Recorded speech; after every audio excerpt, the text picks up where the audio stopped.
ಶ್ರೀ ಗುರುಭ್ಯೋ ನಮಃ. ಹರಿ ಓಂ.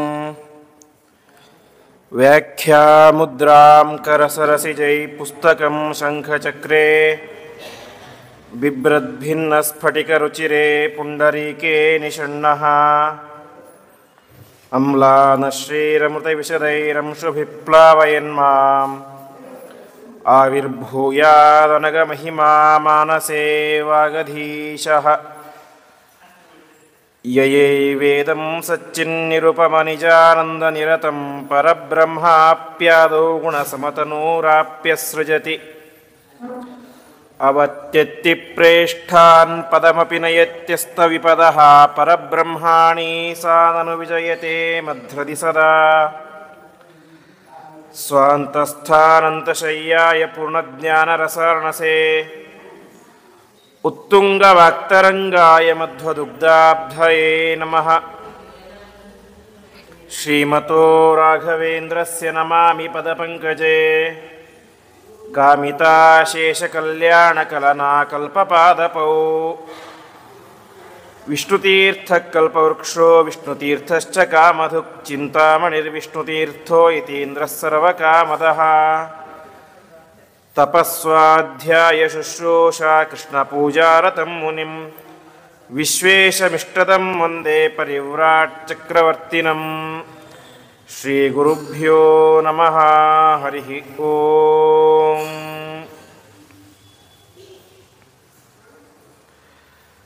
ನಿನ್ನೆ ನಾವು 57ನೇ ನಾಮ ಕೃಷ್ಣ ಎನ್ನುವಂತಹ ನಾಮ, ಆ ನಾಮದ ಬಗ್ಗೆ ಚಿಂತನೆ ಮಾಡಿದ್ವಿ. ಮುಂದಿನ ನಾಮ 58ನೇದ್ದು ಲೋಹಿತಾಕ್ಷ ಎಂಬುದಾಗಿ. ಲೋಹಿತಾಕ್ಷ ಶಬ್ದಕ್ಕೆ ಅರ್ಥ ಕೆಂಪಾದಂತಹ ಕಣ್ಣಿರುವಂಥವನು ಅಂತ. ಅಂದರೆ ಕಣ್ಣಿನ ತುದಿ ಭಾಗ ಏನಿರುತ್ತೆ ಅದು ಸ್ವಲ್ಪ ಕೆಂಪಾಗಿರಬೇಕು. ಆ ರೀತಿಯಾಗಿದ್ದರೆ ಅದು ಒಳ್ಳೆಯ ಲಕ್ಷಣ ಎಂಬುದಾಗಿ ತಿಳಿಸ್ತಾರೆ. ವಿಶೇಷವಾಗಿ ಮಹಾಭಾರತ ತಾತ್ಪರ್ಯ ನಿರ್ಣಯಕ್ಕೆ ವಾದಿರಾಜರು ವ್ಯಾಖ್ಯಾನ ಮಾಡಬೇಕಾದ್ರೆ ಅಲ್ಲಿ 32 ಲಕ್ಷಣ ಇರುವಂಥವ್ರು ಯೋಗ್ಯ ಗುರುಗಳು ಅಂತ ಆಚಾರ್ಯ ತಿಳಿಸ್ತಾರೆ. ಆ 32 ಲಕ್ಷಣಗಳು ಯಾವುದು ಅಂತ ವಾದಿರಾಜರು ತಮ್ಮ ವ್ಯಾಖ್ಯಾನದಲ್ಲಿ ತಿಳಿಸ್ತಾರೆ. ಅದರಲ್ಲಿ ಹೇಳ್ತಾರೆ, ಪಾಣಿದ್ವಯೇ ಪಾದತಲದ್ವಯೇ ನೇತ್ರಾಂತೆ ತಾರುಸ್ಥಾನೇ ಜಿಹ್ವಾಯ ಮದರೋಷ್ಟೇ ಚ ನಖೇಶು ಚೇತಿ ಸಪ್ತಸ್ಥಾನೇಶು ಸಪ್ತ ರಕ್ತತ್ವಾನಿ ಅಂತ ತಿಳಿಸ್ತಾರೆ. ಅಂದರೆ ಇಷ್ಟು ಕಡೆ ಕೆಂಪಗಿರಬೇಕು ಅಂತ, ಅಂದರೆ ಅಂಗೈ ಕೆಂಪಗಿರಬೇಕು, ಆಮೇಲೆ ಅಂಗಾಲು ಕೆಂಪಗಿರಬೇಕು, ಹೀಗೆ ಅನೇಕ ವಸ್ತುಗಳನ್ನು ಹೇಳಬೇಕಾದ್ರೆ ಅಲ್ಲಿ ವಿಶೇಷವಾಗಿ ನೇತ್ರಾಂತೆ ಕಣ್ಣಿನ ಕೊನೆಯ ಭಾಗ ಕೆಂಪಗಿರಬೇಕು, ಅದು ಒಳ್ಳೆಯ ಲಕ್ಷಣ ಅಂತ. ಆ ರೀತಿಯಾಗಿ ಪರಮಾತ್ಮನ ಲಕ್ಷಣ ಹೇಗಿದೆ, ಲೋಹಿತಾಕ್ಷ ಎಂಬುದಾಗಿ. ವಿಶೇಷವಾಗಿ ಪರಮಾತ್ಮನ ಕಣ್ಣುಗಳು ನಸುಕೆಂಪು ಬಣ್ಣದ ಸುಂದರವಾದಂತಹ ಕಣ್ಣುಗಳು, ಹಾಗಾಗಿ ಪರಮಾತ್ಮನಿಗೆ ಲೋಹಿತಾಕ್ಷ ಎಂಬುದಾಗಿ ಹೆಸರು. ಅದೇ ರೀತಿಯಾಗಿ ರಾಮಾಯಣದಲ್ಲಿ ವಾಲ್ಮೀಕಿಗಳು ರಾಮನ ಬಗ್ಗೆ ತಿಳಿಸ್ಬೇಕಾದ್ರೆ ಒಂದು ಮಾತನ್ನು ಹೇಳ್ತಾರೆ. ಪರಮಾತ್ಮ ಯಾವ ರೀತಿ ಇದ್ದ ಅಂತ ರಾಮಾಯಣದ ಬಾಲಕಾಂಡ, ಪರಮಾತ್ಮ ಇನ್ನು ಚಿಕ್ಕವನಾಗಿದ್ದ ಆವಾಗ ರಾಮಾವತಾರದಲ್ಲಿ. ಆವಾಗ ಅವನ ದೇಹ ಯಾವ ರೀತಿ ಇತ್ತು ಅಂತ ವರ್ಣನೆ ಮಾಡಬೇಕಾದ್ರೆ ಅಲ್ಲಿ ವಾಲ್ಮೀಕಿಗಳು ಹೇಳ್ತಾರೆ, ಕೌಸಲ್ಯ ಜನಯತ್ರಾವಂ ದಿವ್ಯ ಲಕ್ಷಣ ಸಂಯುತಂ ಲೋಹಿತಾಕ್ಷಂ. ಪರಮಾತ್ಮನ ಕಣ್ಣುಗಳು ಸುಂದರವಾಗಿ ಕೆಂಪಗಿದ್ವು ಎಂಬುದಾಗಿ ವಾಲ್ಮೀಕಿಗಳು ಕೂಡ ತಿಳಿಸ್ತಾರೆ. ಈ ರೀತಿಯಾಗಿ ಪರಮಾತ್ಮ ಲೋಹಿತ ಎಂಬುದಾಗಿ, ಲೋಹಿತಾಕ್ಷ ಎಂಬುದಾಗಿ ಕೆಂಪು ಕಣ್ಣಿರುವಂತಹ ಸುಂದರವಾದಂತಹ ವ್ಯಕ್ತಿ ಎಂಬುದಾಗಿ ತಿಳಿಸ್ತಾ ಇದ್ದಾರೆ. ಅದೇ ರೀತಿಯಾಗಿ ಲೋಹಿತಾಕ್ಷ ಅಂತ ಹೇಳಿ ಇನ್ನೊಂದು ಅರ್ಥ, ಈ ಸುದರ್ಶನ ಚಕ್ರ ಎಂಬುದು ಪರಮಾತ್ಮನ ಕೈಯಲ್ಲಿ ಇರುತ್ತೆ. ಸುದರ್ಶನ ಎಂಬಂತಹ ಚಕ್ರ ಅದು ವಿಶೇಷವಾಗಿ ಯಾವಾಗಲೂ ಕೂಡ ಹೊಳಿತಾ ಇರುವಂತಹದ್ದು. ಆ ರೀತಿಯಾಗಿ ಹೊಳಿತಾ ಇರುವಂತಹ ಚಕ್ರ ಉಳ್ಳಂಥವನು ಪರಮಾತ್ಮ. ಹಾಗಾಗಿ ಪರಮಾತ್ಮನಿಗೆ ಲೋಹಿತಾಕ್ಷ ಎಂಬುದಾಗಿ ಹೆಸರು ಅಂತ ಈ ರೀತಿಯಾಗಿ ತಿಳಿಸ್ತಾ ಇದ್ದಾರೆ. ಮುಂದೆ 59ನೇ ನಾಮ ಪ್ರತರ್ದನಃ ಎಂಬುದಾಗಿ. ಪ್ರತರ್ದನಃ ಶಬ್ದಕ್ಕೆ ಅರ್ಥ ತರ್ದ ಹಿಂಸಾಯಾಮ್ ಅಂತ ಧಾತು, ಅಂದರೆ ನಾಶ ಮಾಡೋದು, ಹಿಂಸೆ ಕೊಡುವುದು ಅಂತ ಪ್ರತರ್ದನಃ ಶಬ್ದಕ್ಕೆ ಅರ್ಥ. ಪರಮಾತ್ಮ ಯಾರಿಗೆ ಶಿಕ್ಷೆಯನ್ನು ಕೊಡ್ತಾನೆ, ಯಾರಿಗೆ ಹಿಂಸೆಯನ್ನು ಮಾಡ್ತಾನೆ ಅಂತ ಹೇಳಿದ್ರೆ ದುಷ್ಟರಿಗೆ ಪರಮಾತ್ಮ ಶಿಕ್ಷೆಯನ್ನು ಕೊಡ್ತಾನೆ ಅಂತ ತಿಳಿಸ್ತಾರೆ. ಯಾಕೆ ಅಂತ ಹೇಳಿದರೆ ನಾವು ಕೇಳುವಂತೆ ಪರಮಾತ್ಮ ಭೂಮಿಯ ಮೇಲೆ ಅವತಾರ ಮಾಡೋದು 2 ಕಾರಣಕ್ಕೆ. ಒಂದು ಪರಿಶುದ್ಧವಾದಂತಹ ಜ್ಞಾನವನ್ನು ಕೊಡಲಿಕ್ಕೆ. ಈ ವೇದವ್ಯಾಸ ಅವತಾರ, ಕಪಿಲಾವತಾರ, ದತ್ತಾತ್ರೇಯ ಅವತಾರ ಇವೆಲ್ಲವೂ ಕೂಡ ಜ್ಞಾನವನ್ನು ಕೊಡಲಿಕ್ಕೆ ಆದಂತಹ ಅವತಾರಗಳು. ಉಳಿದ ಈ ರಾಮ, ಕೃಷ್ಣ, ನರಸಿಂಹ ಮುಂತಾದಂಥ ಅವತಾರಗಳಾಗಿದ್ದು ದುಷ್ಟರಿಗೆ ಶಿಕ್ಷೆಯನ್ನು ಕೊಡಲಿಕ್ಕೋಸ್ಕರ. ಹಾಗಾಗಿ ಪರಮಾತ್ಮ ಏನಾಗಿದ್ದಾನೆ, ಪ್ರತರ್ದನಃ, ಕೇವಲ ತರ್ದನಃ ಅಂತೇಳಿ, ತರ್ದನ ಅಂತ ನಾಶ ಮಾಡುವವನು, ಪ್ರತರ್ದನಃ ಅಂತ ಚೆನ್ನಾಗಿ ನಾಶ ಮಾಡುವವನು ಅಂತ. ಆ ರೀತಿಯಾಗಿ ದುಷ್ಟರನ್ನು ಚೆನ್ನಾಗಿ ಶಿಕ್ಷೆ ಕೊಡುವಂಥವನು ಪರಮಾತ್ಮ ಅಂತ ಪರಮಾತ್ಮನಿಗೆ ಪ್ರತರ್ದನಃ ಎಂಬುದಾಗಿ ತಿಳಿಸ್ತಾ ಇದ್ದಾರೆ. ಇದು ಒಂದು ಹಂತ. ದುಷ್ಟರನ್ನು ಪರಮಾತ್ಮ ನಾಶ ಮಾಡ್ತಾನೆ, ಅವರಿಗೆ ಹಿಂಸೆಯನ್ನು ಕೊಡ್ತಾನೆ ಅಂತ. ಇನ್ನು ಪ್ರಳಯ ಕಾಲದಲ್ಲಿ ಪರಮಾತ್ಮ ಏನು ಮಾಡ್ತಾನೆ, ನರಸಿಂಹರೂಪನಾಗಿ ಎಲ್ಲರನ್ನೂ ನಾಶ ಮಾಡ್ತಾನೆ. ಬ್ರಹ್ಮದೇವರಿಂದ ಪ್ರಾರಂಭ ಮಾಡಿ ಪ್ರತಿಯೊಬ್ಬರನ್ನೂ ಕೂಡ ನಾಶ ಮಾಡುವಂಥವನು ಪರಮಾತ್ಮ. ಹಾಗಾಗಿ ಪರಮಾತ್ಮನಿಗೆ ಪ್ರತರ್ದನಃ ಎಂಬುದ ಹೆಸರು ಅಂತ. ಪ್ರತಿಯೊಬ್ಬ ದೇವಾನುದೇವತೆಗಳನ್ನು ನಾಶ ಮಾಡುವಂಥವನು ಪರಮಾತ್ಮ ಪ್ರಳಯ ಕಾಲದಲ್ಲಿ. ಸಾಮಾನ್ಯವಾಗಿ ಈ ಯಮದೇವರು, ರುದ್ರದೇವರೆಲ್ಲರೂ ಕೂಡ ಸಂಹಾರಕರ್ತೃಗಳು ಅಂತ. ಅವರು ತರ್ದನರು, ಬರೀ ನಾಶ ಮಾಡ್ತಾರೆ ಅಷ್ಟೇ. ಯಮದೇವರು ಒಬ್ಬರನ್ನು ಸಂಹಾರ ಮಾಡಿದರೆ ಆ ವ್ಯಕ್ತಿ ಏನಾಗ್ತದೆ, ಮತ್ತೆ ಹುಡ್ತಾನೆ, ಮತ್ತೇನೋ ಜನ್ಮ ಪಡಿತಾನೆ, ಮತ್ತೆ ಇಲ್ಲಿ ಸಾಯ್ತಾನೆ, ಮತ್ತೆ ಹುಡ್ತಾನೆ. ಪರಮಾತ್ಮನ ತರ್ದನ ಅಂದರೆ ಆ ರೀತಿಯಲ್ಲ. ಪ್ರಳಯ ಕಾಲದಲ್ಲಿ ಎಲ್ಲರನ್ನೂ ಕೂಡ ಸಂಹಾರ ಮಾಡಿ ಹಾಕುವಂಥ ದೊಡ್ಡ ಶಕ್ತಿ ಅದು ಪರಮಾತ್ಮ. ಹಾಗಾಗಿ ಪರಮಾತ್ಮನಿಗೆ ಪ್ರತರ್ದನಃ ಎಂಬುದಾಗಿ ಹೆಸರು ಅಂತ ತಿಳಿಸ್ತಾ ಇದ್ದಾರೆ.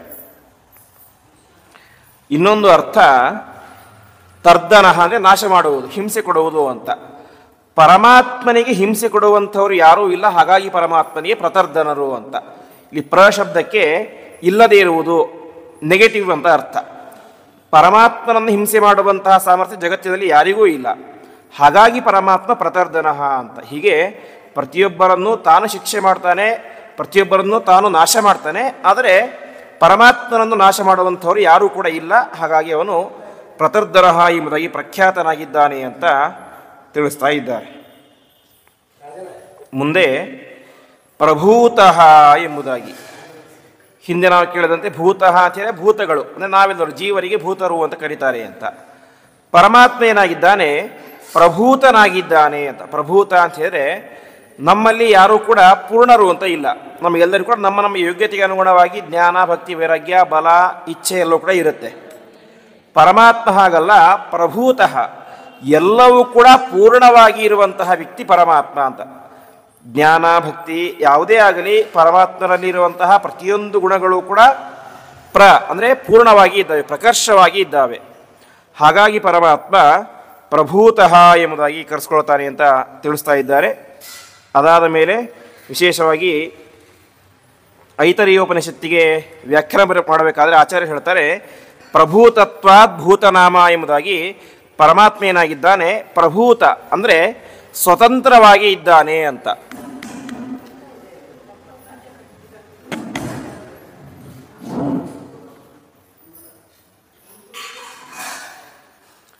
ಪರಮಾತ್ಮ ಏನಾಗಿದ್ದಾನೆ, ಪ್ರಭೂತಃ ಅಂದರೆ ಸ್ವತಂತ್ರವಾಗಿ ಇದ್ದಾನೆ ಅಂತ. ಉಳಿದ ಲಕ್ಷ್ಮೀದೇವಿಯಿಂದ ಪ್ರಾರಂಭ ಮಾಡಿ ಯಾರೂ ಕೂಡ ಸ್ವತಂತ್ರರಲ್ಲ, ಪರಮಾತ್ಮನ ಅಪ್ಪಣೆಯಂತೆ ಅವರು ನಡೀಬೇಕು. ಆದರೆ ಪರಮಾತ್ಮ ಏನಾಗಿದ್ದಾನೆ, ಪ್ರಭೂತನಾಗಿದ್ದಾನೆ, ಸ್ವತಂತ್ರವಾಗಿ ಇದ್ದಾನೆ. ಹಾಗಾಗಿ ಪರಮಾತ್ಮ ಪ್ರಭೂತಃ ಎಂಬುದಾಗಿ ಕರೆಸ್ಕೊಳ್ತಾನೆ ಅಂತ ತಿಳಿಸ್ತಾ ಇದ್ದಾರೆ. ಅದೇ ರೀತಿಯಾಗಿ ಪ್ರಭೂತಃ, ಪ್ರತಿಯೊಬ್ಬ ಜೀವರನ್ನು ಪರಮಾತ್ಮನೇ ಸೃಷ್ಟಿ ಮಾಡಿದ್ದು. ಅದರಲ್ಲೂ ಕೂಡ ಪ್ರಕರ್ಷವಾದಂತಹ ಭೂತಗಳನ್ನು ಅಂದರೆ ಈ ಬ್ರಹ್ಮದೇವರು, ವಾಯುದೇವರು, ರುದ್ರದೇವರು, ಗರುಡಶೇಷಾದಿಗಳು ಇವರೆಲ್ಲರೂ ಕೂಡ ಅವರೂ ಜೀವರು, ನಾವು ಜೀವರು. ಆದರೆ ಅವರೆಲ್ಲರೂ ಕೂಡ ಜೀವರಲ್ಲಿ ಶ್ರೇಷ್ಠವಾದಂತಹ ಜೀವಿಗಳು. ಯಾಕಂದರೆ ಒಳ್ಳೆಯ ಜ್ಞಾನ, ಪರಾಕ್ರಮ, ದೇವತೆಗಳು ಅವರೆಲ್ಲರೂ ಕೂಡ. ಹಾಗಾಗಿ ಶ್ರೇಷ್ಠ ಜೀವಿಗಳಾದಂತಹ ಬ್ರಹ್ಮರುದ್ರಾದಿಗಳನ್ನು ಸೃಷ್ಟಿ ಮಾಡಿದವನು ಪರಮಾತ್ಮ. ಹಾಗಾಗಿ ಪರಮಾತ್ಮ ಪ್ರಭೂತಃ ಎಂಬುದಾಗಿ ಕರೆಸ್ಕೊಳ್ತಾನೆ ಅಂತ ತಿಳಿಸ್ತಾ ಇದ್ದಾರೆ. ಆಮೇಲೆ ನಾವೆಲ್ಲರೂ ಕೂಡ ಸಾಧನೆ ಮಾಡಿದರೆ ಆ ಮೋಕ್ಷವನ್ನು ಪಡೆಯಬಹುದು. ಹಾಗಾಗಿ ನಾವು ಪ್ರಭೂತರಾಗುವುದು, ಪ್ರಭೂತರು ಅಂತ ಹೇಳಿದ್ರೆ ಶ್ರೇಷ್ಠ ಜೀವಿಗಳಾಗುವುದು ಯಾರಿಂದ, ಆ ಪರಮಾತ್ಮನ ಅನುಗ್ರಹದಿಂದಾಗಿ. ಹಾಗಾಗಿ ಇರುವಂತಹ ಜೀವರು ಶ್ರೇಷ್ಠರಾಗುವುದು, ಸಾಧನೆ ಮಾಡುವುದು, ಮೋಕ್ಷವನ್ನು ಪಡೆಯುವುದು ಅದು ಪರಮಾತ್ಮನ ಅನುಗ್ರಹದಿಂದಾಗಿ. ಹಾಗಾಗಿ ಪರಮಾತ್ಮನಿಗೆ ಪ್ರಭೂತಃ ಎಂಬುದಾಗಿ ಕರೀತಾರೆ ಅಂತ ತಿಳಿಸ್ತಾ ಇದ್ದಾರೆ. ಹೀಗೆ ಒಟ್ಟು 60 ನಾಮಗಳು. ಮುಂದಿನ ನಾಮ ತ್ರಿಕಕುಬ್ಧಾಮ ಎಂಬುದಾಗಿ. ತ್ರಿಕಕುಬ್ಧಾಮ ಎನ್ನುವಂತಹ ಶಬ್ದಕ್ಕೆ ಅರ್ಥ ಅನಂತಾಸನ, ವೈಕುಂಠ ಮತ್ತು ನಾರಾಯಣಪುರ ಮೂರು ಅದೇನಾಗಿದೆ ಪರಮಾತ್ಮನ ವಾಸಸ್ಥಾನಗಳಾಗಿವೆ ಎಂಬುದಾಗಿ ತಿಳಿಸ್ತಾ ಇದ್ದಾರೆ. ವಿಶೇಷವಾಗಿ ಯಾವ ಭಾಗವತರು ಹೇಳೋ ಕಾರ್ಯ ತಿಳಿಸ್ತಾರೆ, ಅಮೃತಂ ಕ್ಷೇಮಂ ಅಭಯಂ ತ್ರಿಮೂರ್ಧೋ ಧಾಯಿಮೂರ್ಧಸು ಅಂತ ಮೂರು ಸ್ಥಳದಲ್ಲಿಯೂ ಕೂಡ ಪರಮಾತ್ಮ ಇರ್ತಾನೆ ಅಂತ. ಹೀಗೆ ಆ ಮೂರು ಸ್ಥಳಗಳಲ್ಲಿ ತ್ರಿಕಕುಬ್, ತ್ರಿ ಅಂತ ಹೇಳಿದ್ರೆ ಮೂರು, ಆ ಮೂರು ಧಾಮ ಮನೆ ಇರುವಂಥವನು ಪರಮಾತ್ಮ ಅಂತ. ಹೀಗೆ ಆ ಮೂರು ಸ್ಥಳಗಳಲ್ಲಿ ನಿರಂತರವಾಗಿ ವಾಸಿಸುವಂಥವನು ಪರಮಾತ್ಮ. ಹಾಗಾಗಿ ಪರಮಾತ್ಮನಿಗೆ ತ್ರಿಕಕುಬ್ಧಾಮ ಎಂಬುದಾಗಿ ಹೆಸರು. ವಿಶೇಷವಾಗಿ ಯಾವ ಮತ್ಸ್ಯಪುರಾಣ ಹೇಳುತ್ತೆ, ಮತ್ಸ್ಯಪುರಾಣದಲ್ಲಿ ಹೇಳ್ತಾರೆ, ಅನಂತಾಸನ ವೈಕುಂಠ ನಾರಾಯಣ ಪುರಾಣಿತು ಬಹುಲಕ್ಷೋಚಿತ ತೇಷ್ವೇಷು ಸವಸತಿ ಅಮೃತ ಹರಿಹಿ. ಅಮೃತ ಅಂದರೆ ಹುಟ್ಟು ಸಾವು ಇಲ್ಲದೆ ಇರುವಂತಹ ಪರಮಾತ್ಮ ಆ ಮೂರು ಸ್ಥಳಗಳಲ್ಲಿ ವಿಶೇಷವಾಗಿ ವಾಸವಾಗಿರ್ತಾನೆ. ಹಾಗಾಗಿ ಪರಮಾತ್ಮನಿಗೆ ತ್ರಿಕಕುಬ್ಧಾಮ ಎಂಬ ಹೆಸರು ಅಂತ ತಿಳಿಸ್ತಾ ಇದ್ದಾರೆ. ತ್ರಿಕಕುಬ್ ಧಾಮ, ಧಾಮ ಅಂದರೆ ಮನೆ, ತ್ರಿಕಕು ಮೂರು ಲೋಕಗಳು ಅವನಿಗೆ ಪರಮಾತ್ಮನಿಗೆ ಮನೆ ಅಂತ ಆ ರೀತಿ ತಿಳಿಸ್ತಾ ಇದ್ದಾರೆ. ಅದಾದ ಮೇಲೆ ತ್ರಿಕಕುಪ್ ಅಂತ ಹೇಳಿದರೆ ನಾವು ಹಿಂದೆ ಕೇಳಿದಂತೆ ತ್ರಿಲೋಕಗಳು ಅಂತ ಕರೀತಾರೆ. ವಾಸ್ತವಿಕವಾಗಿರೋದು 14 ಲೋಕ, ಆದರೆ ಮೇಲೆ ಕೆಳಗೆ ಮಧ್ಯ ಅಂತ ಆ ರೀತಿಯಾಗಿ ಇಟ್ಕೊಂಡು 3 ಲೋಕ ಅಂತ ಕರೀತಾರೆ. ಹಾಗೆ ಪರಮಾತ್ಮ ಏನಾಗಿದ್ದಾನೆ ತ್ರಿಕಕುಬ್ ಧಾಮ, 3 ಲೋಕಗಳಲ್ಲಿ ವಾಸವಾಗಿದ್ದಾನೆ ಅಂತ. ಅಂದರೆ ಮೇಲಿನ ಲೋಕ, ಕೆಳಗಿನ ಲೋಕ, ಮಧ್ಯದ ಲೋಕ, ಹೀಗೆ 14 ಲೋಕಗಳಲ್ಲಿಯೂ ಅದು ಎಲ್ಲವೂ ಕೂಡ ಪರಮಾತ್ಮನ ಮನೆ. ವಿಶೇಷವಾಗಿ ಈಶಾವಾಸ್ಯೋಪನಿಷತ್ತು ಹೇಳುವಂತೆ ಈಶಾವಾಸ್ಯವಿದಂ ಸರ್ವಂ ಯತ್ಕಿಂಚ ಜಗತ್ಯಾಂ ಜಗತ್ ಅಂತ ಇಡೀ ಬ್ರಹ್ಮಾಂಡವೇ ಪರಮಾತ್ಮನ ಮನೆ ಎಂಬುದಾಗಿ ಉಪನಿಷತ್ತು ಹೇಳುತ್ತೆ. ಹಾಗಾಗಿ ಎಲ್ಲ ಲೋಕಗಳಲ್ಲಿಯೂ ಕೂಡ ವಾಸವಾಗಿರುವಂಥವನು ಪರಮಾತ್ಮ, ಎಲ್ಲ ಲೋಕಗಳು ಕೂಡ ಪರಮಾತ್ಮನ ಮನೆಯೇ ಆಗಿದೆ. ಹಾಗಾಗಿ ಪರಮಾತ್ಮ ತ್ರಿಕಕುಬ್ಧಾಮ ಎಂಬುದಾಗಿ ಕರೆಸಿಕೊಳ್ತಾನೆ ಅಂತ ತಿಳಿಸ್ತಾ ಇದ್ದಾರೆ. ಮುಂದಿನ ನಾಮ ಪವಿತ್ರಂ ಎಂಬುದಾಗಿ. ಪವಿತ್ರ ಶಬ್ದಕ್ಕೆ ಅರ್ಥ ನಮಗೆಲ್ಲ ಗೊತ್ತೇ ಇರುವಂತೆ ಪರಿಶುದ್ಧವಾದದ್ದು, ಪ್ಯೂರ್ ಆಗಿರುವುದು ಅಂತ ಅರ್ಥ. ಏನೋ ಪ್ರಾಬ್ಲಮ್ ಇದೆ ಅನ್ಸುತ್ತೆ, ಇರಲಿ.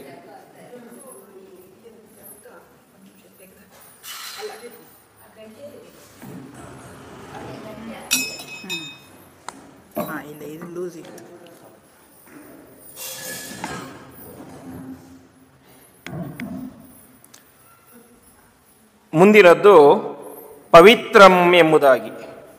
ಪವಿತ್ರ ಶಬ್ದಕ್ಕೆ ನಮಗೆಲ್ಲ ಗೊತ್ತೇ ಇರುವಂತೆ, ವಿಶೇಷವಾಗಿ ಅದರಲ್ಲೂ ಪ್ರಾರಂಭದಲ್ಲಿ ಹೇಳುವಂತೆ ಪವಿತ್ರಾಣಾಂ ಪವಿತ್ರಮ್ಯೋ ಮಂಗಲಾನಾಂ ಚ ಮಂಗಲಂ ದೈವತಂ ದೈವತಾನಾಂ ಚ ಭೂತಾನಾಂ ಯೋವೇಯಃ ಪಿತಾ ಅಂತ ಪರಮಾತ್ಮ ಸ್ವಯಂ ತಾನು ಪವಿತ್ರ, ಅದರಲ್ಲಿ ಯಾವುದೇ ಸಂದೇಹ ಇಲ್ಲ. ಪರಮಾತ್ಮ ಮಾತ್ರ ಪವಿತ್ರ ಅಲ್ಲ, ಅವನ ಸನ್ನಿಧಾನ ಇರುವಂತಹ ಪ್ರತಿಯೊಂದು ವಸ್ತು ಕೂಡ ಏನಾಗುತ್ತೆ ಪವಿತ್ರ ಅಂತ ಕರೆಸ್ಕೊಳ್ಳುತ್ತೆ. ಹಾಗಾಗಿ ಪರಮಾತ್ಮ ಪವಿತ್ರ ಅಂತ ಕರೆಸ್ಕೊಳ್ತಾನೆ ಅಂತ. ತಾನು ಸ್ವತಃ ಪವಿತ್ರನಾಗಿದ್ದಾನೆ, ಪರಿಶುದ್ಧನಾಗಿದ್ದಾನೆ, ಯಾವುದೇ ರೀತಿ ದೋಷಗಳಿಲ್ಲ. ಹಾಗೆ ತನ್ನ ಸನ್ನಿಧಾನವನ್ನು ಯಾವುದ್ರಲ್ಲಿ ಇಡ್ತಾನೋ ಅದನ್ನು ಕೂಡ ಏನು ಮಾಡ್ತಾನೆ ಪವಿತ್ರವನ್ನಾಗಿ ಮಾಡ್ತಾನೆ ಅಂತ. ಪುನಾತಿ ಅನೇನ ಇತಿ ಪವಿತ್ರಂ ಅಂತ ಯಾವುದನ್ನು ಪರಿಶುದ್ಧವನ್ನಾಗಿ ಮಾಡ್ತಾನೋ ಪರಮಾತ್ಮ, ಹಾಗಾಗಿ ಪರಮಾತ್ಮನಿಗೆ ಪವಿತ್ರ ಎಂಬುದಾಗಿ ಕರೀತಾರೆ ಅಂತ ತಿಳಿಸ್ತಾ ಇದ್ದಾರೆ. ಅದೇ ರೀತಿಯಾಗಿ ವಿಶೇಷವಾಗಿ ಭಾಗವತ ತಾತ್ಪರ್ಯದಲ್ಲಿ ಆಚಾರ್ಯರು ಒಂದು ಮಾತನ್ನು ತಿಳಿಸ್ತಾರೆ. ಪರಮಾತ್ಮ ಎಷ್ಟು ಶುದ್ಧನಾಗಿದ್ದಾನೆ ಅಂತ ಹೇಳಿದ್ರೆ, ಯದ್ಯದ್ ಹರೇ ಸನ್ನಿಹಿತಂ ತಚ್ಚ ಶುದ್ಧತರಂ ಮತಂ ಸ್ವತಃ ಶುಚಿತಮೋ ವಿಷ್ಣು ಸಾನ್ನಿಧ್ಯಂ ಚ ಸ್ವಭಾವತಃ ಅಂತ. ಜಗತ್ತಿನಲ್ಲಿ ನಾವು ಅನೇಕ ರೀತಿಯಂಥ ವಸ್ತುಗಳನ್ನು ಪವಿತ್ರ ಅಂತ ಕರಿತೇವೆ. ಹೂವು ಪವಿತ್ರ, ಅಕ್ಷತೆ ಪವಿತ್ರ, ಈ ಲಾಜ ಭತ್ತರಳು ಅನ್ನೋ ಪವಿತ್ರ, ಹೂವಿನ ಮಾಲೆ ಪವಿತ್ರ ಅಂತ ಅನೇಕ ವಸ್ತುಗಳನ್ನು ಪವಿತ್ರ ಅಂತ ಕರಿತೀವಿ. ಆ ಎಲ್ಲ ವಸ್ತುಗಳು ಕೂಡ ಯಾಕೆ ಪವಿತ್ರ ಅಂತ ಹೇಳಿದರೆ, ಪರಮಾತ್ಮನ ಸನ್ನಿಧಾನ ಅದರಲ್ಲಿ ವಿಶೇಷವಾಗಿ ಇರುತ್ತೆ ಅಂತ. ಅದಕ್ಕೆ ಆಚಾರ್ಯ ಹೇಳ್ತಾರೆ, ಪರಮಾತ್ಮ ಏನು ಮಾಡ್ತಾನೆ, ತನ್ನ ಸನ್ನಿಧಾನವನ್ನು ಯಾವುದರಲ್ಲಿ ಇಡ್ತಾನೋ ಅದೇ ಜಗತ್ತಿನಲ್ಲಿ ಪವಿತ್ರ ಅಂತ ಪ್ರಖ್ಯಾತ ಆಗುತ್ತೆ.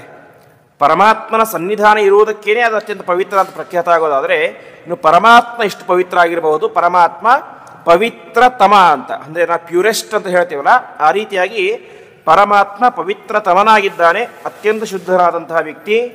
ಅದು ಹೇಗೆ, ಉಳಿದ ಇವುಗಳ ಹಣ್ಣು ಹೂವು ಇತ್ಯಾದಿಗಳು ಆಗಬೇಕಾದ್ರೆ ಪರಮಾತ್ಮನ ಸನ್ನಿಧಾನ ಇದ್ದರೆ ಅದು ಪವಿತ್ರ, ಇಲ್ಲದೆ ಹೋದರೆ ಪವಿತ್ರ ಅಲ್ಲ. ಅದು ಎಕ್ಸ್ಟರ್ನಲ್ ಆಗಿ ಬರುವಂತಹ ಪವಿತ್ರತೆ, ಹೊರಗಡೆಯಿಂದ ಬರುವಂತಹ ಪವಿತ್ರತೆ. ಪರಮಾತ್ಮನ ಪವಿತ್ರತೆ ಹಾಗಲ್ಲ. ಸಾನ್ನಿಧ್ಯಾಂಚ ಸ್ವಭಾವತಃ, ಪರಮಾತ್ಮ ಸ್ವಾಭಾವಿಕವಾಗಿಯೇ ಅತ್ಯಂತ ಪರಿಶುದ್ಧನಾದಂತಹ ವ್ಯಕ್ತಿ. ಹಾಗಾಗಿ ಪರಮಾತ್ಮನನ್ನು ಪವಿತ್ರಂ ಎಂಬುದಾಗಿ ಕರೀತಾ ಇದ್ದಾರೆ ಅಂತ ಆಚಾರ್ಯರು ಅಲ್ಲಿ ತಿಳಿಸ್ತಾ ಇದ್ದಾರೆ. ಅದೇ ರೀತಿಯಾಗಿ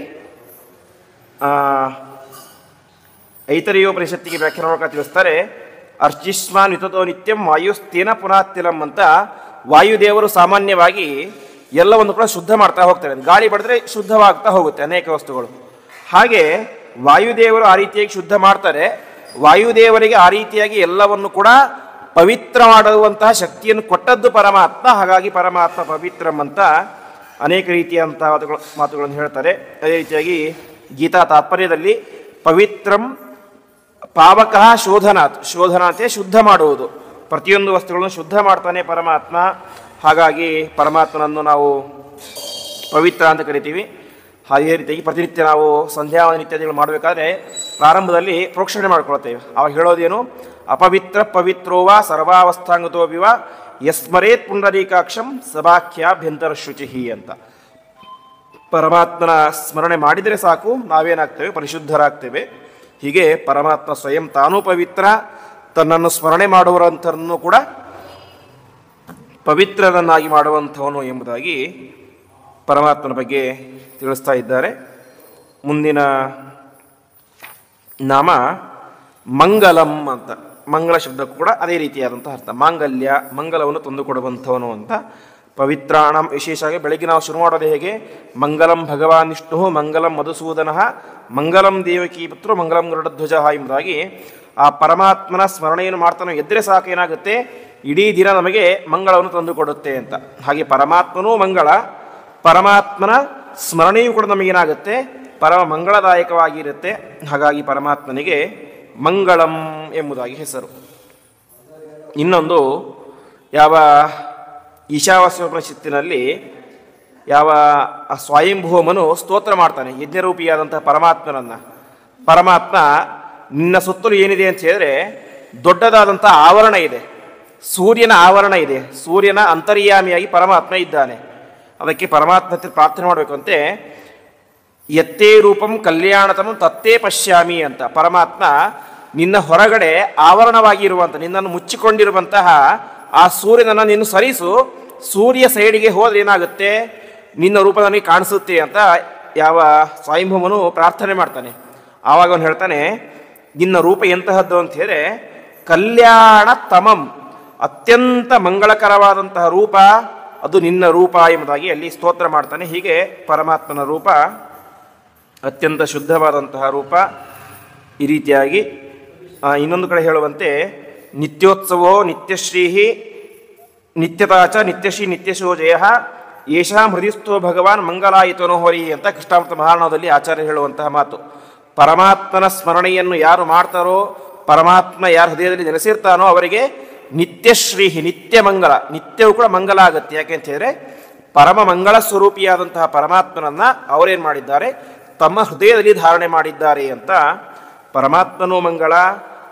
ಅದೇ ರೀತಿಯಾಗಿ ಅವನು ಸ್ಮರಣೆ ಮಾಡುವಂತಹ ಜ್ಞಾನಿಗಳಿಗೂ ಕೂಡ ಪರಮಾತ್ಮ ಏನು ಮಾಡ್ತಾನೆ?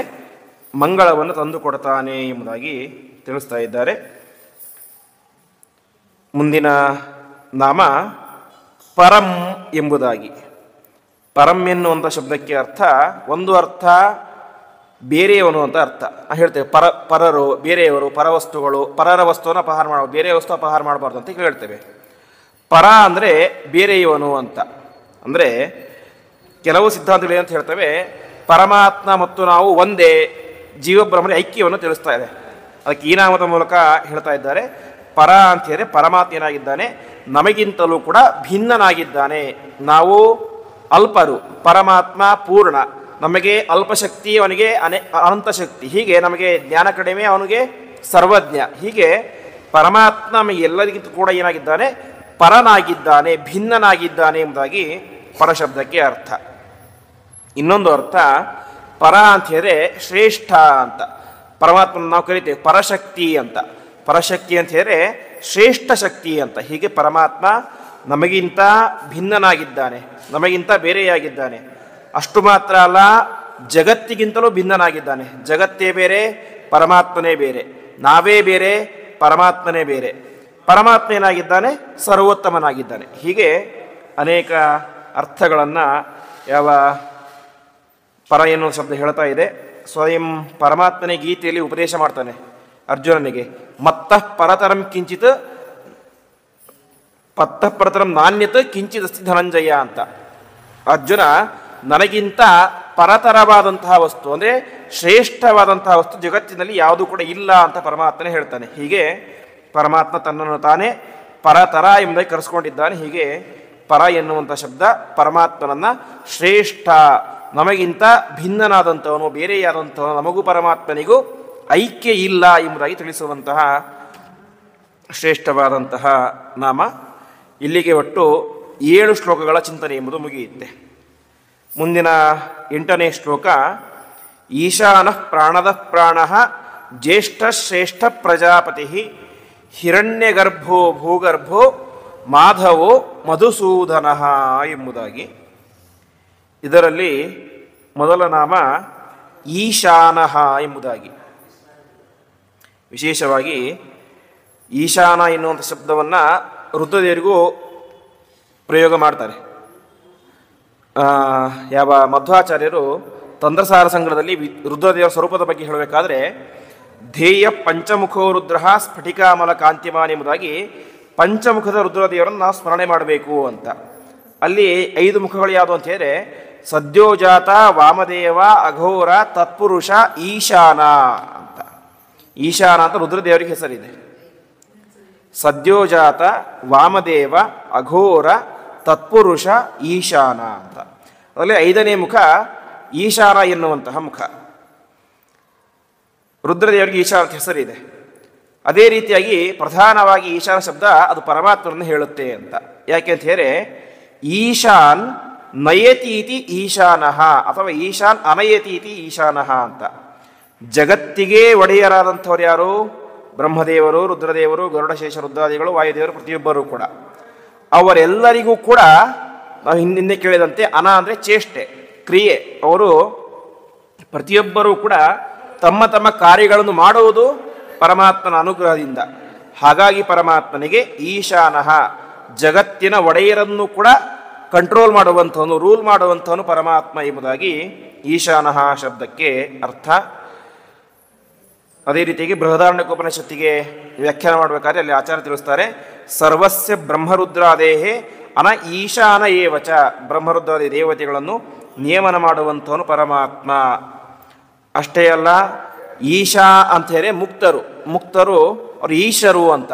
ಯಾಕೆ ಅಂತ ಹೇಳಿದ್ರೆ, ಶಂ ಎನ್ನುವಂಥ ಶಬ್ದಕ್ಕೆ ಮಂಗಳ ಅಂತ ಅರ್ಥ.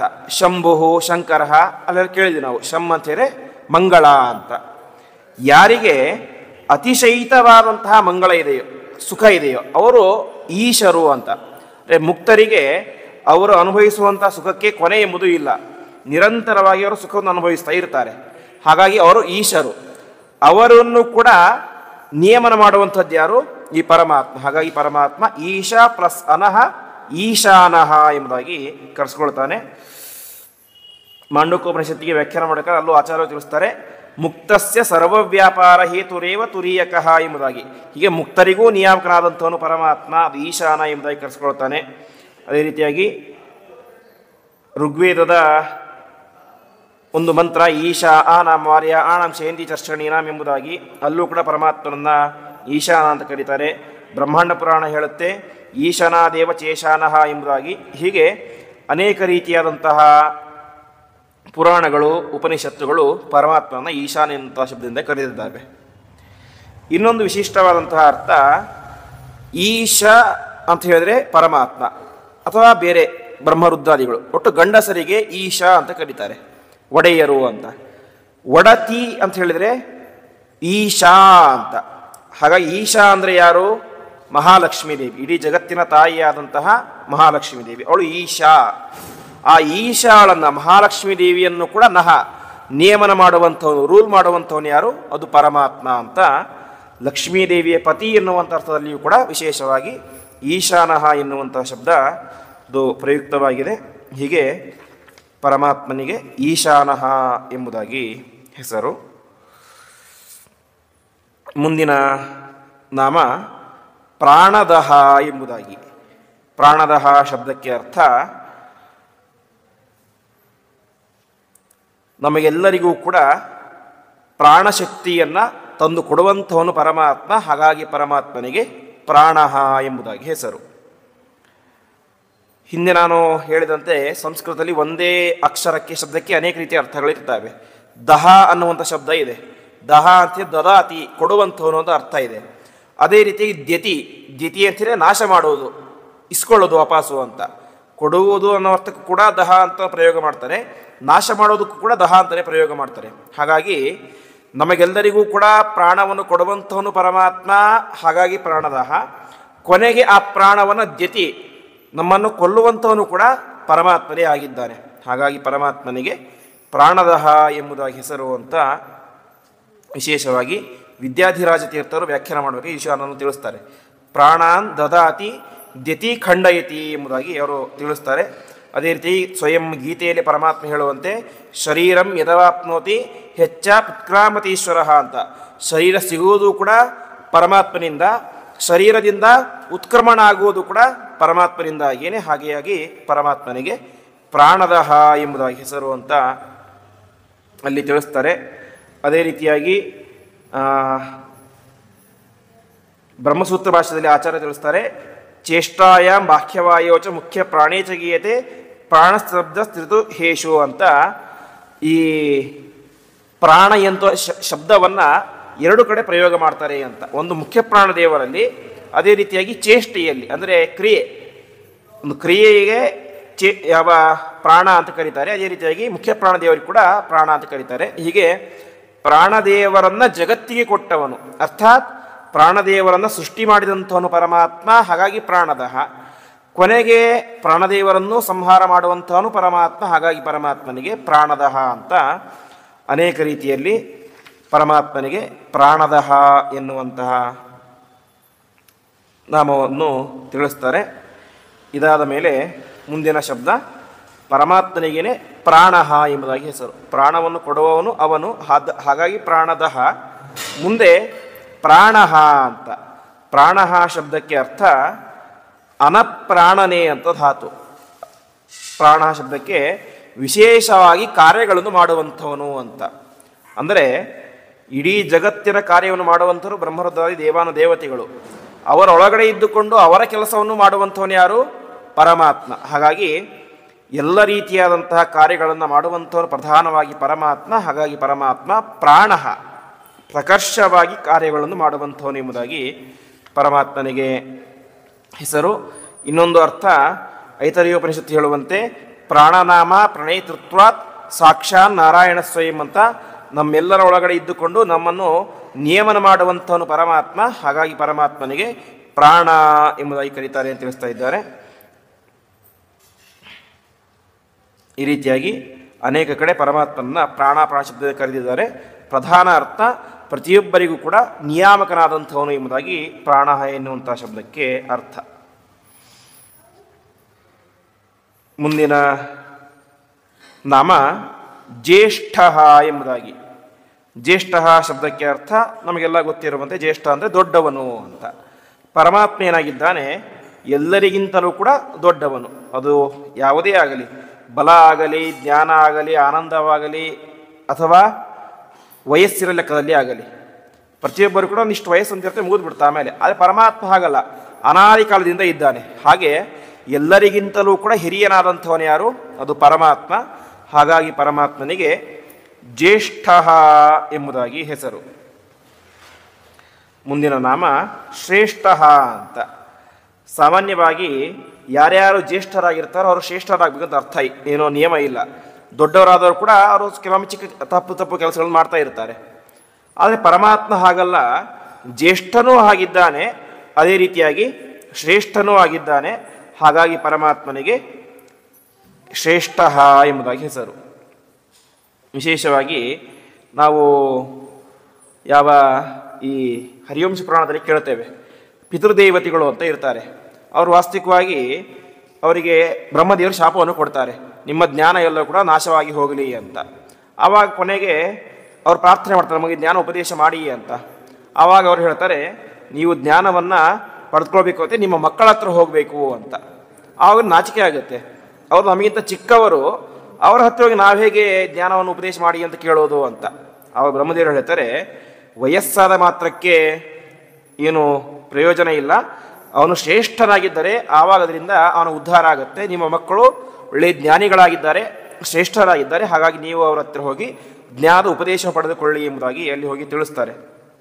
ಹಾಗಾಗಿ ವಿಶೇಷವಾಗಿ ಜ್ಯೇಷ್ಠರಾಗುವುದು ಮುಖ್ಯ ಅಲ್ಲ, ಶ್ರೇಷ್ಠರಾಗಬೇಕು. ಅಂದರೆ ಪರಮಾತ್ಮನಲ್ಲಿ ಒಳ್ಳೆಯ ಭಕ್ತಿಯನ್ನು ಮಾಡಬೇಕು, ಜ್ಞಾನ ಸಂಪಾದನೆಯನ್ನು ಮಾಡಬೇಕು, ಅದೇ ರೀತಿಯಾಗಿ ಜಗತ್ತಿಗೆ ಉಪಕಾರಿಗಳಾಗಿರಬೇಕು. ಹಾಗಾಗಿ ಯಾವ ಜ್ಯೇಷ್ಠ ಪರಮಾತ್ಮ ಜ್ಯೇಷ್ಠನೂ ಆಗಿದ್ದಾನೆ, ಶ್ರೇಷ್ಠನೂ ಆಗಿದ್ದಾನೆ. ಹಾಗಾಗಿ ಪರಮಾತ್ಮನಿಗೆ ಶ್ರೇಷ್ಠ ಅಂತಂದರೆ ಅಂದರೆ ಪ್ರಶಂಸೆ ಮಾಡಲಿಕ್ಕೆ ಯೋಗ್ಯರಾದಂಥವನು ಅಂತ. ಜಗತ್ತಿನಲ್ಲಿ ನಾವು ಅನೇಕ ಜನ ಹೊಗಳ್ತೇವೆ, ಕೆಲವೊಮ್ಮೆ ಆ ಗುಣ ಅವರಲ್ಲಿ ಇರುತ್ತೆ, ಕೆಲವೊಮ್ಮೆ ಇರೋದಿಲ್ಲ, ಯಾವುದೋ ಕಾರಣಕ್ಕೆ ಹೊಗಳ್ತೇವೆ. ಪರಮಾತ್ಮ ಹಾಗಲ್ಲ, ಅತ್ಯಂತ ಶ್ರೇಷ್ಠನಾದಂಥವನು. ಹಾಗಾಗಿಯೇ ಯಾವ ರಾಜಸೂಯ ಯಾಗವನ್ನು ಮಾಡಬೇಕಾದ್ರೆ ಎಲ್ಲರೂ ಹೇಳಿದಂತಹ ಮಾತೇನು, ಅಗ್ರ ಪೂಜೆಯನ್ನು ಯಾರಿಗೆ ಮಾಡಬೇಕು, ಕೃಷ್ಣನಿಗೇ ಮಾಡಬೇಕು ಅಂತ. ಯಾಕಂದರೆ ಅವನಿಗಿಂತ ಶ್ರೇಷ್ಠನಾದಂಥವನು ಯಾರೂ ಇಲ್ಲ. ಅವರಿಗಿಂತ ಜ್ಯೇಷ್ಠರಾದವರು ತುಂಬ ಇದ್ದರು, ಕೃಷ್ಣನಿಗಿಂತ ವಯಸ್ಸಾದಂಥವ್ರು ತುಂಬ ಜನ ಇದ್ದರು ಅಲ್ಲಿ. ಆದರೆ ಕೃಷ್ಣನಷ್ಟು ಶ್ರೇಷ್ಠರಾದವರು ಯಾರೂ ಕೂಡ ಇರಲಿಲ್ಲ. ಹಾಗಾಗಿ ಪರಮಾತ್ಮನಿಗೇನೆ ಅಲ್ಲಿ ಏನು ಮಾಡಿದರು, ಅಗ್ರ ಪೂಜೆಯನ್ನು ಮಾಡಿದರು. ಹೀಗೆ ಪರಮಾತ್ಮ ಜ್ಯೇಷ್ಠನೂ ಆಗಿದ್ದಾನೆ, ಶ್ರೇಷ್ಠನೂ ಆಗಿದ್ದಾನೆ ಎಂಬುದಾಗಿ ತಿಳಿಸ್ತಾ ಇದ್ದಾರೆ. ಮುಂದಿನ ನಾಮ ಪ್ರಜಾಪತಿ ಎಂಬುದಾಗಿ. ಪ್ರಜಾಪತಿ ಶಬ್ದಕ್ಕೆ ಅರ್ಥ ಷಟ್ಪ್ರಶ್ನೋಪನಿಷತ್ತಲ್ಲಿ ಹೇಳುವಂತೆ ಪ್ರಜಾನಾಂ ಪಾಲನಾದ್ ವಿಷ್ಣು ಪ್ರಜಾಪತಿರ್ತೀರಿತಃ ಅಂತ. ಪ್ರತಿಯೊಬ್ಬ ಜೀವಿಗಳನ್ನು ಕೂಡ ಪರಮಾತ್ಮ ಪಾಲನೆ ಮಾಡ್ತಾನೆ, ರಕ್ಷಣೆ ಮಾಡ್ತಾನೆ. ಹಾಗಾಗಿ ಪರಮಾತ್ಮನಿಗೆ ಪ್ರಜಾಪತಿ ಎಂಬುದಾಗಿ ಹೆಸರು ಅಂತ ತಿಳಿಸ್ತಾ ಇದ್ದಾರೆ. ಅಷ್ಟು ಮಾತ್ರ ಅಲ್ಲ, ಎಲ್ಲ ಪ್ರಜಾಪತಿಗಳಲ್ಲಿ ದಕ್ಷ ಪ್ರಜಾಪತಿ ಅಂತ ನಾವೆಲ್ಲ ಕೇಳ್ತೇವೆ, ಆ ಎಲ್ಲ ಪ್ರಜಾಪತಿಗಳಲ್ಲಿ ಅಂತರ್ಯಾಮಿಯಾಗಿ ಇದ್ದುಕೊಂಡು ಅವರ ಮೂಲಕ ಜಗತ್ತಿನಲ್ಲಿ ಪ್ರಜೆಗಳನ್ನು ಸೃಷ್ಟಿ ಮಾಡುವಂಥವನು ಪರಮಾತ್ಮ. ಹಾಗಾಗಿ ಪರಮಾತ್ಮ ಪ್ರಜಾಪತಿ ಎಂಬುದಾಗಿ ಕರೆಸಿಕೊಳ್ತಾನೆ. ಮತ್ತು ಸ್ವಯಂ ತಾನು ಅನೇಕ ರೂಪದಿಂದಾಗಿ ಭೂಮಿಯಲ್ಲಿ ಅವತಾರ ಮಾಡಿ, ರಾಮರೂಪ ಅದು ಕ್ಷತ್ರಿಯ ರೂಪ, ಪ್ರಜೆಗಳನ್ನು ರಕ್ಷಣೆ ಮಾಡುವಂತಹ ರೂಪ. ಹೀಗೆ ಪರಮಾತ್ಮ ಅನೇಕ ಕ್ಷತ್ರಿಯ ಅವತಾರಗಳನ್ನು ಕೂಡ ಮಾಡಿದ್ದಾನೆ. ಆ ರೀತಿಯಾಗಿ ಕ್ಷತ್ರಿಯ ರೂಪದಿಂದಾಗಿ ಅವತಾರವನ್ನು ಮಾಡಿ ಪರಮಾತ್ಮ ತಾನೇ ಮಾಡಿದ್ದಾನೆ, ಪ್ರಜೆಗಳನ್ನು ರಕ್ಷಣೆ ಮಾಡಿದ್ದಾನೆ. ಹಾಗಾಗಿ ಪರಮಾತ್ಮ ಪ್ರಜಾಪತಿ ಎಂಬುದಾಗಿ ಕರೆಸಿಕೊಳ್ತಾನೆ ಅಂತ ತಿಳಿಸ್ತಾ ಇದ್ದಾರೆ. ಅದಾದ ಮೇಲೆ ಪ್ರಕರ್ಷೇಣ ಜಾಯಂತೆ ಇತಿ ಪ್ರಜಾ ತೇಷಾಂ ಪ್ರಜೇಹಿ ಇತಿ ಪ್ರಜಾಪತಿ ಅಂತ ಇನ್ನೊಬ್ಬರು ವ್ಯಾಖ್ಯಾನಕಾರ ತಿಳಿಸ್ತಾರೆ. ಪ್ರಜೆಗಳು ಅಂತ ಹೇಳಿದರೆ ನಾವೆಲ್ಲರೂ ಒಂದು ಹಂತದಲ್ಲಿ ಪ್ರಜೆಗಳೇ ಹೌದು, ಆದರೆ ಪ್ರಧಾನವಾಗಿ ಪ್ರಜೆಗಳು ಯಾರು ಅಂತ ಹೇಳಿದ್ರೆ ವಾಯುದೇವರು ಮತ್ತು ಬ್ರಹ್ಮದೇವರು ಅಂತೆ. ಯಾಕೆಂತ ಹೇಳಿದ್ರೆ ಪ್ರಜೆ ಅಂತ ಹೇಳಿದ್ರೆ ಹುಟ್ಟೋರು ಪ್ರಜೆಗಳು ಅಂತ. ಅವರೇನಾಗ್ತಾರೆ, ಪ್ರಜಾಹ ಪ್ರಕರ್ಷವಾಗಿ ಹುಡ್ತಾರೆ ಅಂತ. ಅಂದರೆ ನಾವು ಹುಟ್ಟಿದರೆ ಅದರಿಂದ ಜಗತ್ತಿಗೆ ಉಪಕಾರ ಆಗೋದಿಲ್ಲ. ಆದರೆ ಬ್ರಹ್ಮದೇವರು ಅವತಾರ ಮಾಡಿದರೆ, ವಾಯುದೇವರು ಹುಟ್ಟಿದರೆ ಜಗತ್ತಿಗೆ ತುಂಬ ದೊಡ್ಡ ಉಪಕಾರ ಆಗುತ್ತೆ.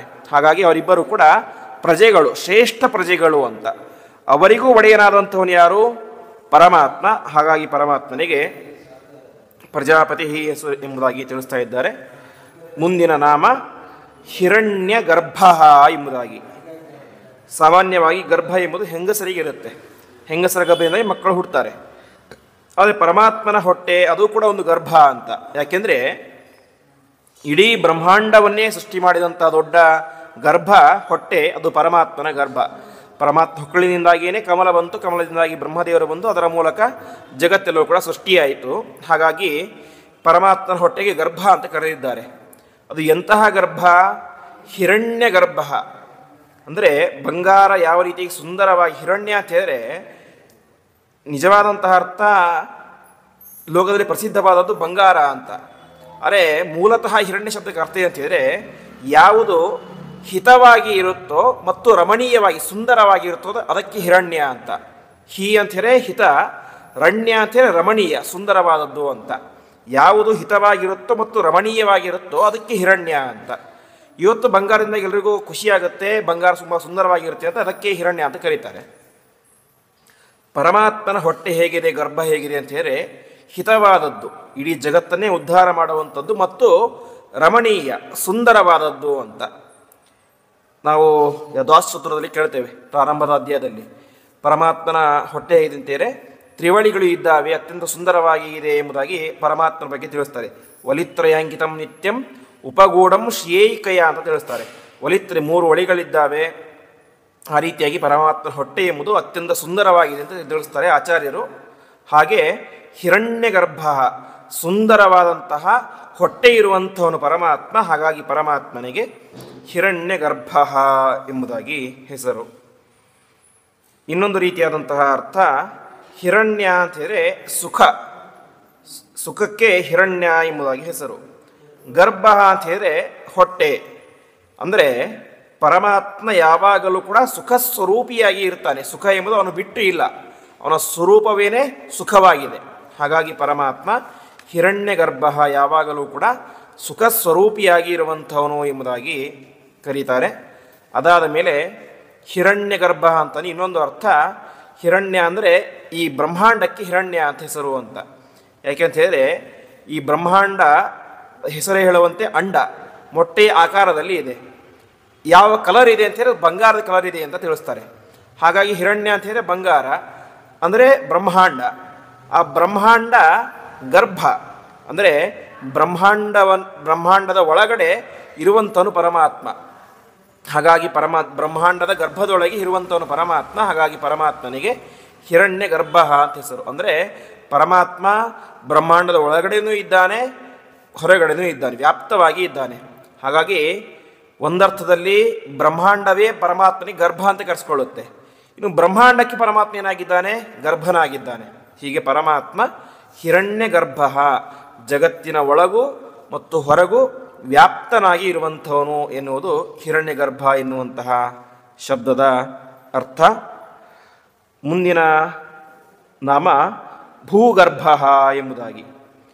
ಭೂಗರ್ಭ ಅಂತೇಳಿದರೆ ಭೂಮಿಯನ್ನು ತನ್ನ ಹೊಟ್ಟೆಯೊಳಗಡೆ ಧಾರಣೆ ಮಾಡಿರುವಂಥವನು ಪರಮಾತ್ಮ. ಹಾಗಾಗಿ ಪರಮಾತ್ಮನಿಗೆ ಭೂಗರ್ಭ ಎಂಬುದಾಗಿ ಹೆಸರು. ವಿಶೇಷವಾಗಿ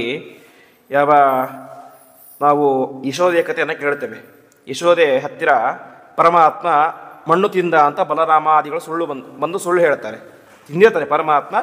ಆವಾಗ ಕೃಷ್ಣ ಹೇಳ್ತಾನೆ ನಾನು ಸುಳ್ಳು ಹೇಳ್ತಾ ಇದ್ದಾರೆ ಅಂತ. ಇಲ್ಲ, ನಿಜವಾಗಿ ತಿಂದಿದೆಯಾ ಅಂತ ಯಶೋದೆ ಹೇಳ್ತಾರೆ. ನಾನು ತಿಂದಿಲ್ಲ ಅಂತ ಹೇಳ್ತಾನೆ.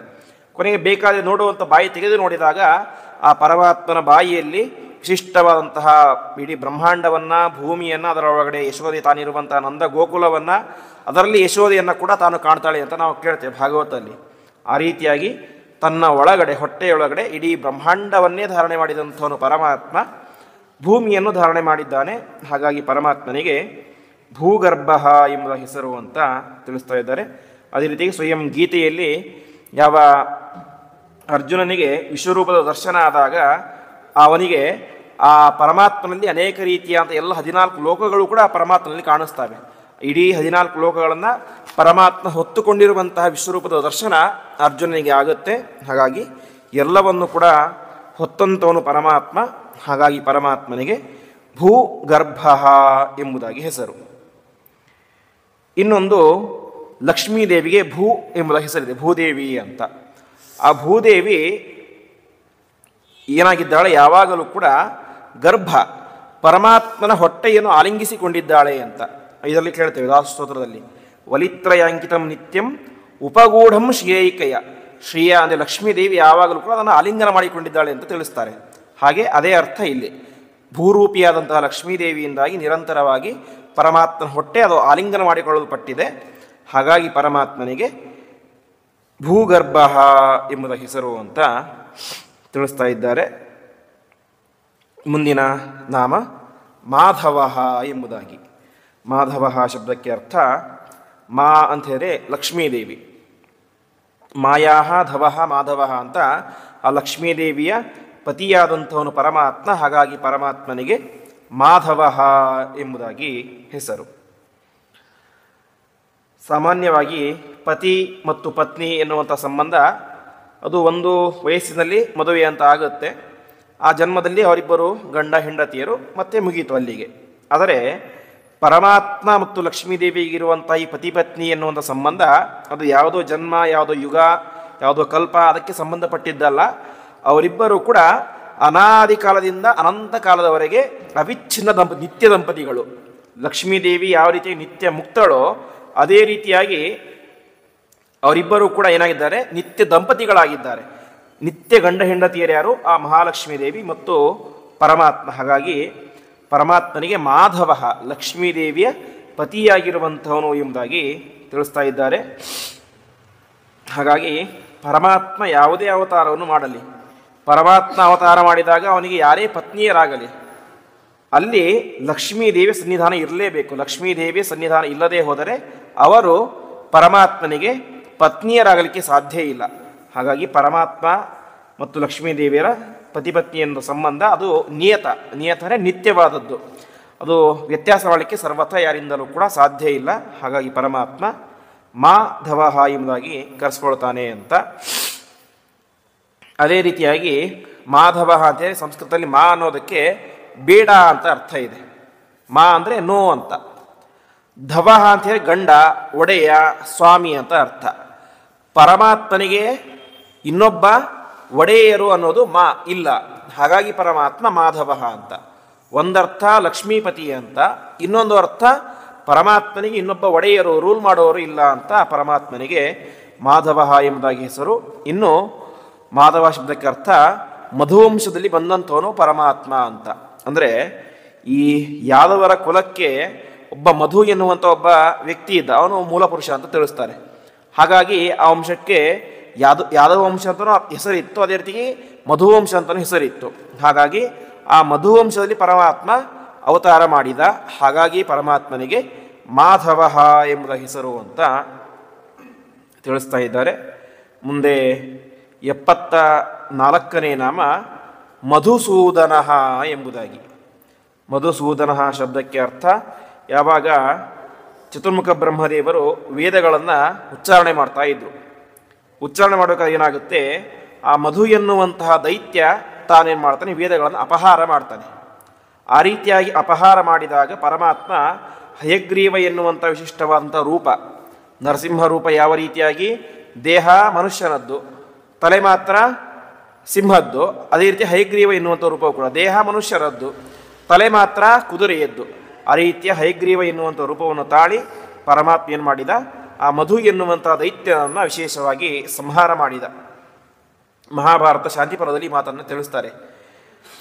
ತಸ್ಯ ತಾತ ವದಾದೇವ ದೇವದಾನವ ಮಾನವಾಹ ಮಧುಸೂದನ ಇತ್ಯಾಹು ಋಷಯಶ್ಚ ಜನಾರ್ದನಂ. ಪರಮಾತ್ಮನನ್ನು ಪ್ರತಿಯೊಬ್ಬರೂ ಕೂಡ ಮಧುಸೂದನ ಎಂದು ಕರೆದರು ಅಂತ. ಯಾಕೆ ಅಂತ ಹೇಳಿದರೆ ಮಧು ಎನ್ನುವಂಥ ದೈತ್ಯನನ್ನು ಸಂಹಾರ ಮಾಡಿದ್ದಕ್ಕಾಗಿ ಅಂತ ಮಹಾಭಾರತದ ಶಾಂತಿ ಪರ್ವದಲ್ಲಿ ತಿಳಿಸ್ತಾರೆ. ಈ ರೀತಿಯಾಗಿ ಪರಮಾತ್ಮ ಮಧುಸೂದನ, ಆ ಮಧು ಎನ್ನುವಂತಹ ದೈತ್ಯನನ್ನು ಸಂಹಾರ ಮಾಡಿದಂಥವನು ಅಂತ. ಇನ್ನೊಂದು ರೀತಿಯಾದಂತಹ ಅರ್ಥ, ಮಧು ಅಂತ ಹೇಳಿದರೆ ಸುಂದರವಾದದ್ದು, ಮನಸ್ಸಿಗೆ ಆಹ್ಲಾದಕರವಾದದ್ದು ಅಂತ ಅರ್ಥ. ಆ ರೀತಿಯಾಗಿ ನಮಗೆ ಸುಂದರಕರವಾದದ್ದು ಯಾವುದು, ಕಣ್ಣಿಗೆ ಯಾವುದೋ ಒಂದು ರೂಪ ನೋಡ್ತಾನೆ ಇರಬೇಕು ಅಂತ ಅನಿಸುತ್ತೆ, ಕಿವಿಗೆ ಯಾವುದೋ ಶಬ್ದ ಕೇಳಿದ್ರೆ ಕೇಳ್ತಾನೆ ಇರಬೇಕು ಅಂತ ಅನಿಸುತ್ತೆ, ಅದರ ಕಡೆನೇ ಗಮನ ಜಾಸ್ತಿ ಹೋಗಿಬಿಡುತ್ತೆ.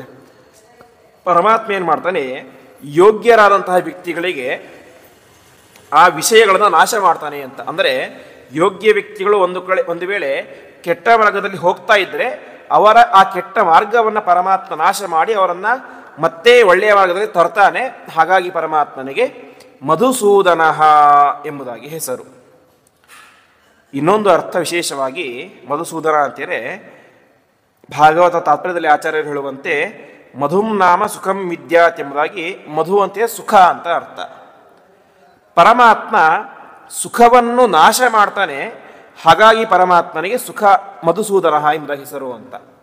ಸುಖ ನಾಶವನ್ನು ಇಬ್ಬರಿಗೂ ಮಾಡ್ತಾನೆ ಅಂತೆ, ದುರ್ಜನರಿಗೂ ಮಾಡ್ತಾನೆ, ಸಜ್ಜನರಿಗೂ ಮಾಡ್ತಾನೆ. ದುರ್ಜನರು ಸರಿಯಾಗಿ ಸುಖ ಅನುಭವಿಸುವ ಯೋಗ್ಯತೆ ಇರೋದಿಲ್ಲ, ಅವರಿಗೆ ಸುಖ ನಾಶ ಮಾಡ್ತಾನೆ. ಸಜ್ಜನರಿಗೆ ಯಾಕೆ ಮಾಡ್ತಾನೆ ಅಂತ ಹೇಳಿದ್ರೆ, ಯಾರ್ಯಾರು ಅಧಿಕವಾದಂತಹ ಪುಣ್ಯವನ್ನು ಸಂಪಾದನೆ ಮಾಡಿರ್ತಾರೋ ಅವರ ಎಲ್ಲ ವಿಧವಾದ ಸುಖವನ್ನು ಕೂಡ ಪರಮಾತ್ಮ ನಾಶ ಮಾಡ್ತಾನೆ. ಅಂದರೆ ತಮ್ಮ ಯೋಗ್ಯತೆಯನ್ನು ಮೀರಿ ಸಂಪಾದನೆ ಮಾಡಿದಂಥ ಸುಖವನ್ನು ಪರಮಾತ್ಮ ನಾಶ ಮಾಡ್ತಾನೆ. ಹಾಗಾಗಿ ಪರಮಾತ್ಮನಿಗೆ ಮಧುಸೂದನ ಎಂಬುದಾಗಿ ಹೆಸರು ಅಂತ ತಿಳಿಸ್ತಾ ಇದ್ದಾರೆ. ಇದಾದ ಮೇಲೆ ಮುಂದಿನ ನಾಮ ಇಲ್ಲಿಗೆ ಒಟ್ಟು 8ನೇ ಶ್ಲೋಕ ಮುಗಿಯುತ್ತೆ. ಮುಂದಿನ ಶ್ಲೋಕ ಈಶ್ವರೋ ವಿಕ್ರಮೀ ಧನ್ವಿ ಮೇಧಾವಿ ವಿಕ್ರಮಕ್ರಮ ಅನುತ್ತಮೋ ದುರಾಧರ್ಷ ಕೃತಜ್ಞ ಕೃತಿರಾತ್ಮವಾನ್ ಎಂಬುದಾಗಿ. ಮುಂದಿನ ನಾಮ ಈಶ್ವರ ಎಂಬುದಾಗಿ. ಈಶ್ವರ ಶಬ್ದಕ್ಕೆ ಅರ್ಥ ಈಶಾ ಅಂತ ಹೇಳಿದ್ರೆ ಒಡೆಯರು, ವರಹ ಅಂತ ಹೇಳಿದ್ರೆ ಶ್ರೇಷ್ಠ ಅಂತ. ಜಗತ್ತಿನ ಅನೇಕ ಜನ ಒಡೆಯರಿದ್ದಾರೆ ಜಗತ್ತಿಗೆ. ಆ ಎಲ್ಲ ಒಡೆಯರಲ್ಲೂ ಕೂಡ ಶ್ರೇಷ್ಠನಾದಂತಹ ವ್ಯಕ್ತಿ ಯಾರು ಅಂದರೆ ಪರಮಾತ್ಮ ಅಂತ. ಹಾಗಾಗಿ ಪರಮಾತ್ಮನಿಗೆ ಈಶ್ವರ ಅಂತ. ಹೀಗೆ ಜಗತ್ತಿನಲ್ಲಿ ಅನೇಕ ರೀತಿಯ ರಾಜ್ಯಗಳು ಇರ್ತವೆ. ಹಿಂದೆಲ್ಲ ಚಕ್ರವರ್ತಿ ಅಂತ ಇರ್ತಾ ಇದ್ರು ಒಬ್ಬರು. ಅಂದರೆ ಎಲ್ಲ ರಾಜರಿಗೂ ಕೂಡ ದೊಡ್ಡ ರಾಜ ಯಾರು ಅಂದರೆ ಆ ಚಕ್ರವರ್ತಿ ಅಂತ. ಹಾಗೆ ಪರಮಾತ್ಮ ಎಲ್ಲ ದೇವಾನುದೇವತೆಗಳಿಗೂ ಕೂಡ ಒಡೆಯ ಅಂದರೆ ಅದು ಪರಮಾತ್ಮ. ಹಾಗಾಗಿ ಪರಮಾತ್ಮನಿಗೆ ಈಶ್ವರ ಎಂಬುದಾಗಿ ಹೆಸರು. ಇನ್ನೊಂದು ಪ್ರಧಾನವಾದಂತಹ ಅರ್ಥ ಈಶ್ವರ ಶಬ್ದಕ್ಕೆ ಸರ್ವಸಮರ್ಥ ಅಂತ. ಏನನ್ನು ಬೇಕಾದರೂ ಕೂಡ ಮಾಡುವಂತಹ ಸಾಮರ್ಥ್ಯ ಇರುವಂಥವನು ಪರಮಾತ್ಮ. ಅದು ಮಂದರ ಪರ್ವತ ಹೊತ್ಕೊಳ್ಳೋದಾಗಿರ್ಬೋದು, ಕೊನೆಗೆ ಅಮೃತ ತರೋದಾಗಿರ್ಬೋದು, ಅಥವಾ ವರಾಹ ಎನ್ನುವಂಥ ರೂಪವನ್ನು ತಾಳಿ ದೈತ್ಯನ ಸಂಹಾರ ಆಗಿರ್ಬೋದು, ಅಥವಾ ತನ್ನ ಕಿರುಬೆರಳಿನಲ್ಲಿ ದೊಡ್ಡ ಪರ್ವತವನ್ನೇ ಹೊತ್ತುಕೊಂಡು ನಿಂತಿದ್ದಾರೆ ಪರ್ವತ, ಗೋವರ್ಧನ ಪರ್ವತ. ಹೀಗೆ ಏನನ್ನು ಬೇಕಾದರೂ ಕೂಡ ಮಾಡುವಂಥ ವಿಶಿಷ್ಟ ಸಾಮರ್ಥ್ಯ ಇರುವುದು ಆ ಪರಮಾತ್ಮನಿಗೆ. ಹಾಗಾಗಿ ಪರಮಾತ್ಮ ಈಶ್ವರ ಎಂಬುದಾಗಿ ಕರೆಸ್ಕೊಳ್ತಾನೆ ಅಂತ ತಿಳಿಸ್ತಾ ಇದ್ದಾರೆ. ಅದೇ ರೀತಿಯಾಗಿ ಈಶ್ವರ ಅಂತ ಹೇಳಿದರೆ ಯಾವ ಮಹರುದ್ರ ದೇವರಿಗೆ ಈಶ್ವರ ಅಂತ ಹೆಸರಿದೆ. ಆ ಮಹರುದ್ರ ದೇವರಲ್ಲಿ ಅಂತರ್ಯಾಮಿಯಾಗಿ ಇರುವಂಥವನು ಪರಮಾತ್ಮ. ಹಾಗಾಗಿ ಪರಮಾತ್ಮನಿಗೆ ಈಶ್ವರ ಎಂಬುದಾಗಿ ಹೆಸರು ಅಂತ ತಿಳಿಸ್ತಾ ಇದ್ದಾರೆ. ಮುಂದಿನ ನಾಮ ವಿಕ್ರಮಿ ಎಂಬುದಾಗಿ. ವಿಕ್ರಮಿ ಶಬ್ದಕ್ಕೆ ಅರ್ಥ ವಿಶಿಷ್ಟವಾದಂತಹ ಪರಾಕ್ರಮ. ವಿಕ್ರಮ ಅಂದರೆ ಪರಾಕ್ರಮ, ಶಕ್ತಿ, ಸಾಮರ್ಥ್ಯ ಅಂತ ಅರ್ಥ. ವಿಶಿಷ್ಟವಾದಂತಹ ಸಾಮರ್ಥ್ಯ ಇರುವಂಥವನು ಪರಮಾತ್ಮ. ಹಾಗಾಗಿ ಪರಮಾತ್ಮನಿಗೆ ವಿಕ್ರಮ ಎಂಬುದಾಗಿ ಹೆಸರು. ಇನ್ನೊಂದು ಅರ್ಥ ವಿಕ್ರಮಿ ಅಂತ ಹೇಳಿದ್ರೆ ವಿಶಿಷ್ಟವಾಗಿ ಹೆಜ್ಜೆ ಇಟ್ಟಂಥವನು ಅಂತ ಅರ್ಥ. ಇದರ ಅರ್ಥ ಮಾಡ್ಕೊಂಡು ನಾವು ವಾಮನಾವತಾರದ ಚಿಂತನೆಯನ್ನು ಮಾಡಬೇಕು. ಪರಮಾತ್ಮ ಅಲ್ಲಿ ಏನು ಮಾಡಿದ, ಬಲಿರಾಜನ ಅರಮನೆಗೆ ನಡೆದುಕೊಂಡು ಹೋಗ್ತಾ ಇದ್ದ. ಬಲಿರಾಜ ಆ ನರ್ಮದಾ ತೀರದಲ್ಲಿ ಯಾಗವನ್ನು ಮಾಡ್ತಾ ಇದ್ದ. ಅಲ್ಲಿಗೆ ಹೋಗಿ ದಾನ ಕೇಳಬಂತ ಹೋಗ್ತಾ ಇದ್ದ. ಭಾಗವತರು ವಿಶೇಷವಾಗಿ ತಿಳಿಸುವಂತೆ ತದ್ಧಾವತೋನ್ಯಾನ್ ಜಗಾಮ ತತ್ರಾಕಿಲ ಸಾರಸಮೃತ ಭಾರೇಣ ಗಾಂ ಸನ್ನವನಯನ್ ಪದೇ ಪದೇ ಅಂತ ಭಾಗವತ ತಿಳಿಸುತ್ತೆ. ವಾಮನ ರೂಪ ಹೆಸರು ಹೇಳುವಂಥ ಚಿಕ್ಕ ರೂಪ, ಪುಟ್ಟ ರೂಪ. ಆ ವಾಮನ ರೂಪಿಯಾದಂತಹ ಪರಮಾತ್ಮ ಒಂದೊಂದೇ ಹೆಜ್ಜೆಯನ್ನು ಭೂಮಿ ಮೇಲೆ ಇಡ್ತಾ ಹೋಗ್ತಾ ಇದ್ದರೆ ಆ ವಾಮನ ರೂಪಿಯ ಅಂತ ಪರಮಾತ್ಮನ ಹೆಜ್ಜೆಯ ಭಾರ ಅಷ್ಟು ತೂಕಕ್ಕೆ ಭೂಮಿ ಏನು ಮಾಡ್ತಾ ಇತ್ತು, ಮತ್ತೆ ಮತ್ತೆ ಬಾಗ್ತಾ ಇತ್ತು, ಕೆಳಗಡೆ ಹೋಗ್ತಾ ಇತ್ತು ಅಂತ ಅಲ್ಲಿ ಭಾಗವತ ತಿಳಿಸ್ತಾರೆ.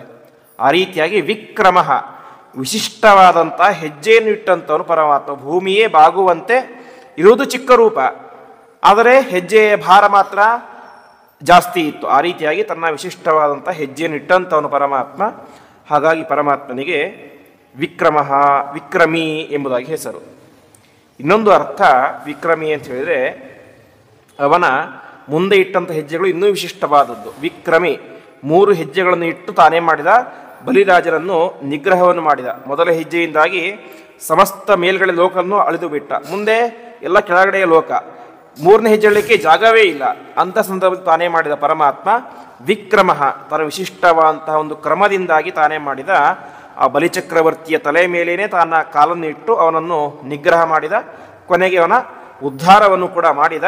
ಹೀಗೆ ವಿಕ್ರಮ ವಿಶಿಷ್ಟವಾದಂತಹ ಕ್ರಮ, ರೂಲ್ಸ್ ಅನ್ನು ಫಾಲೋ ಮಾಡುವಂಥವನು ಪರಮಾತ್ಮ ಎಂಬುದಾಗಿ ವಿಕ್ರಮಿ ಎನ್ನುವಂತಹ ಶಬ್ದಕ್ಕೆ ಅರ್ಥ.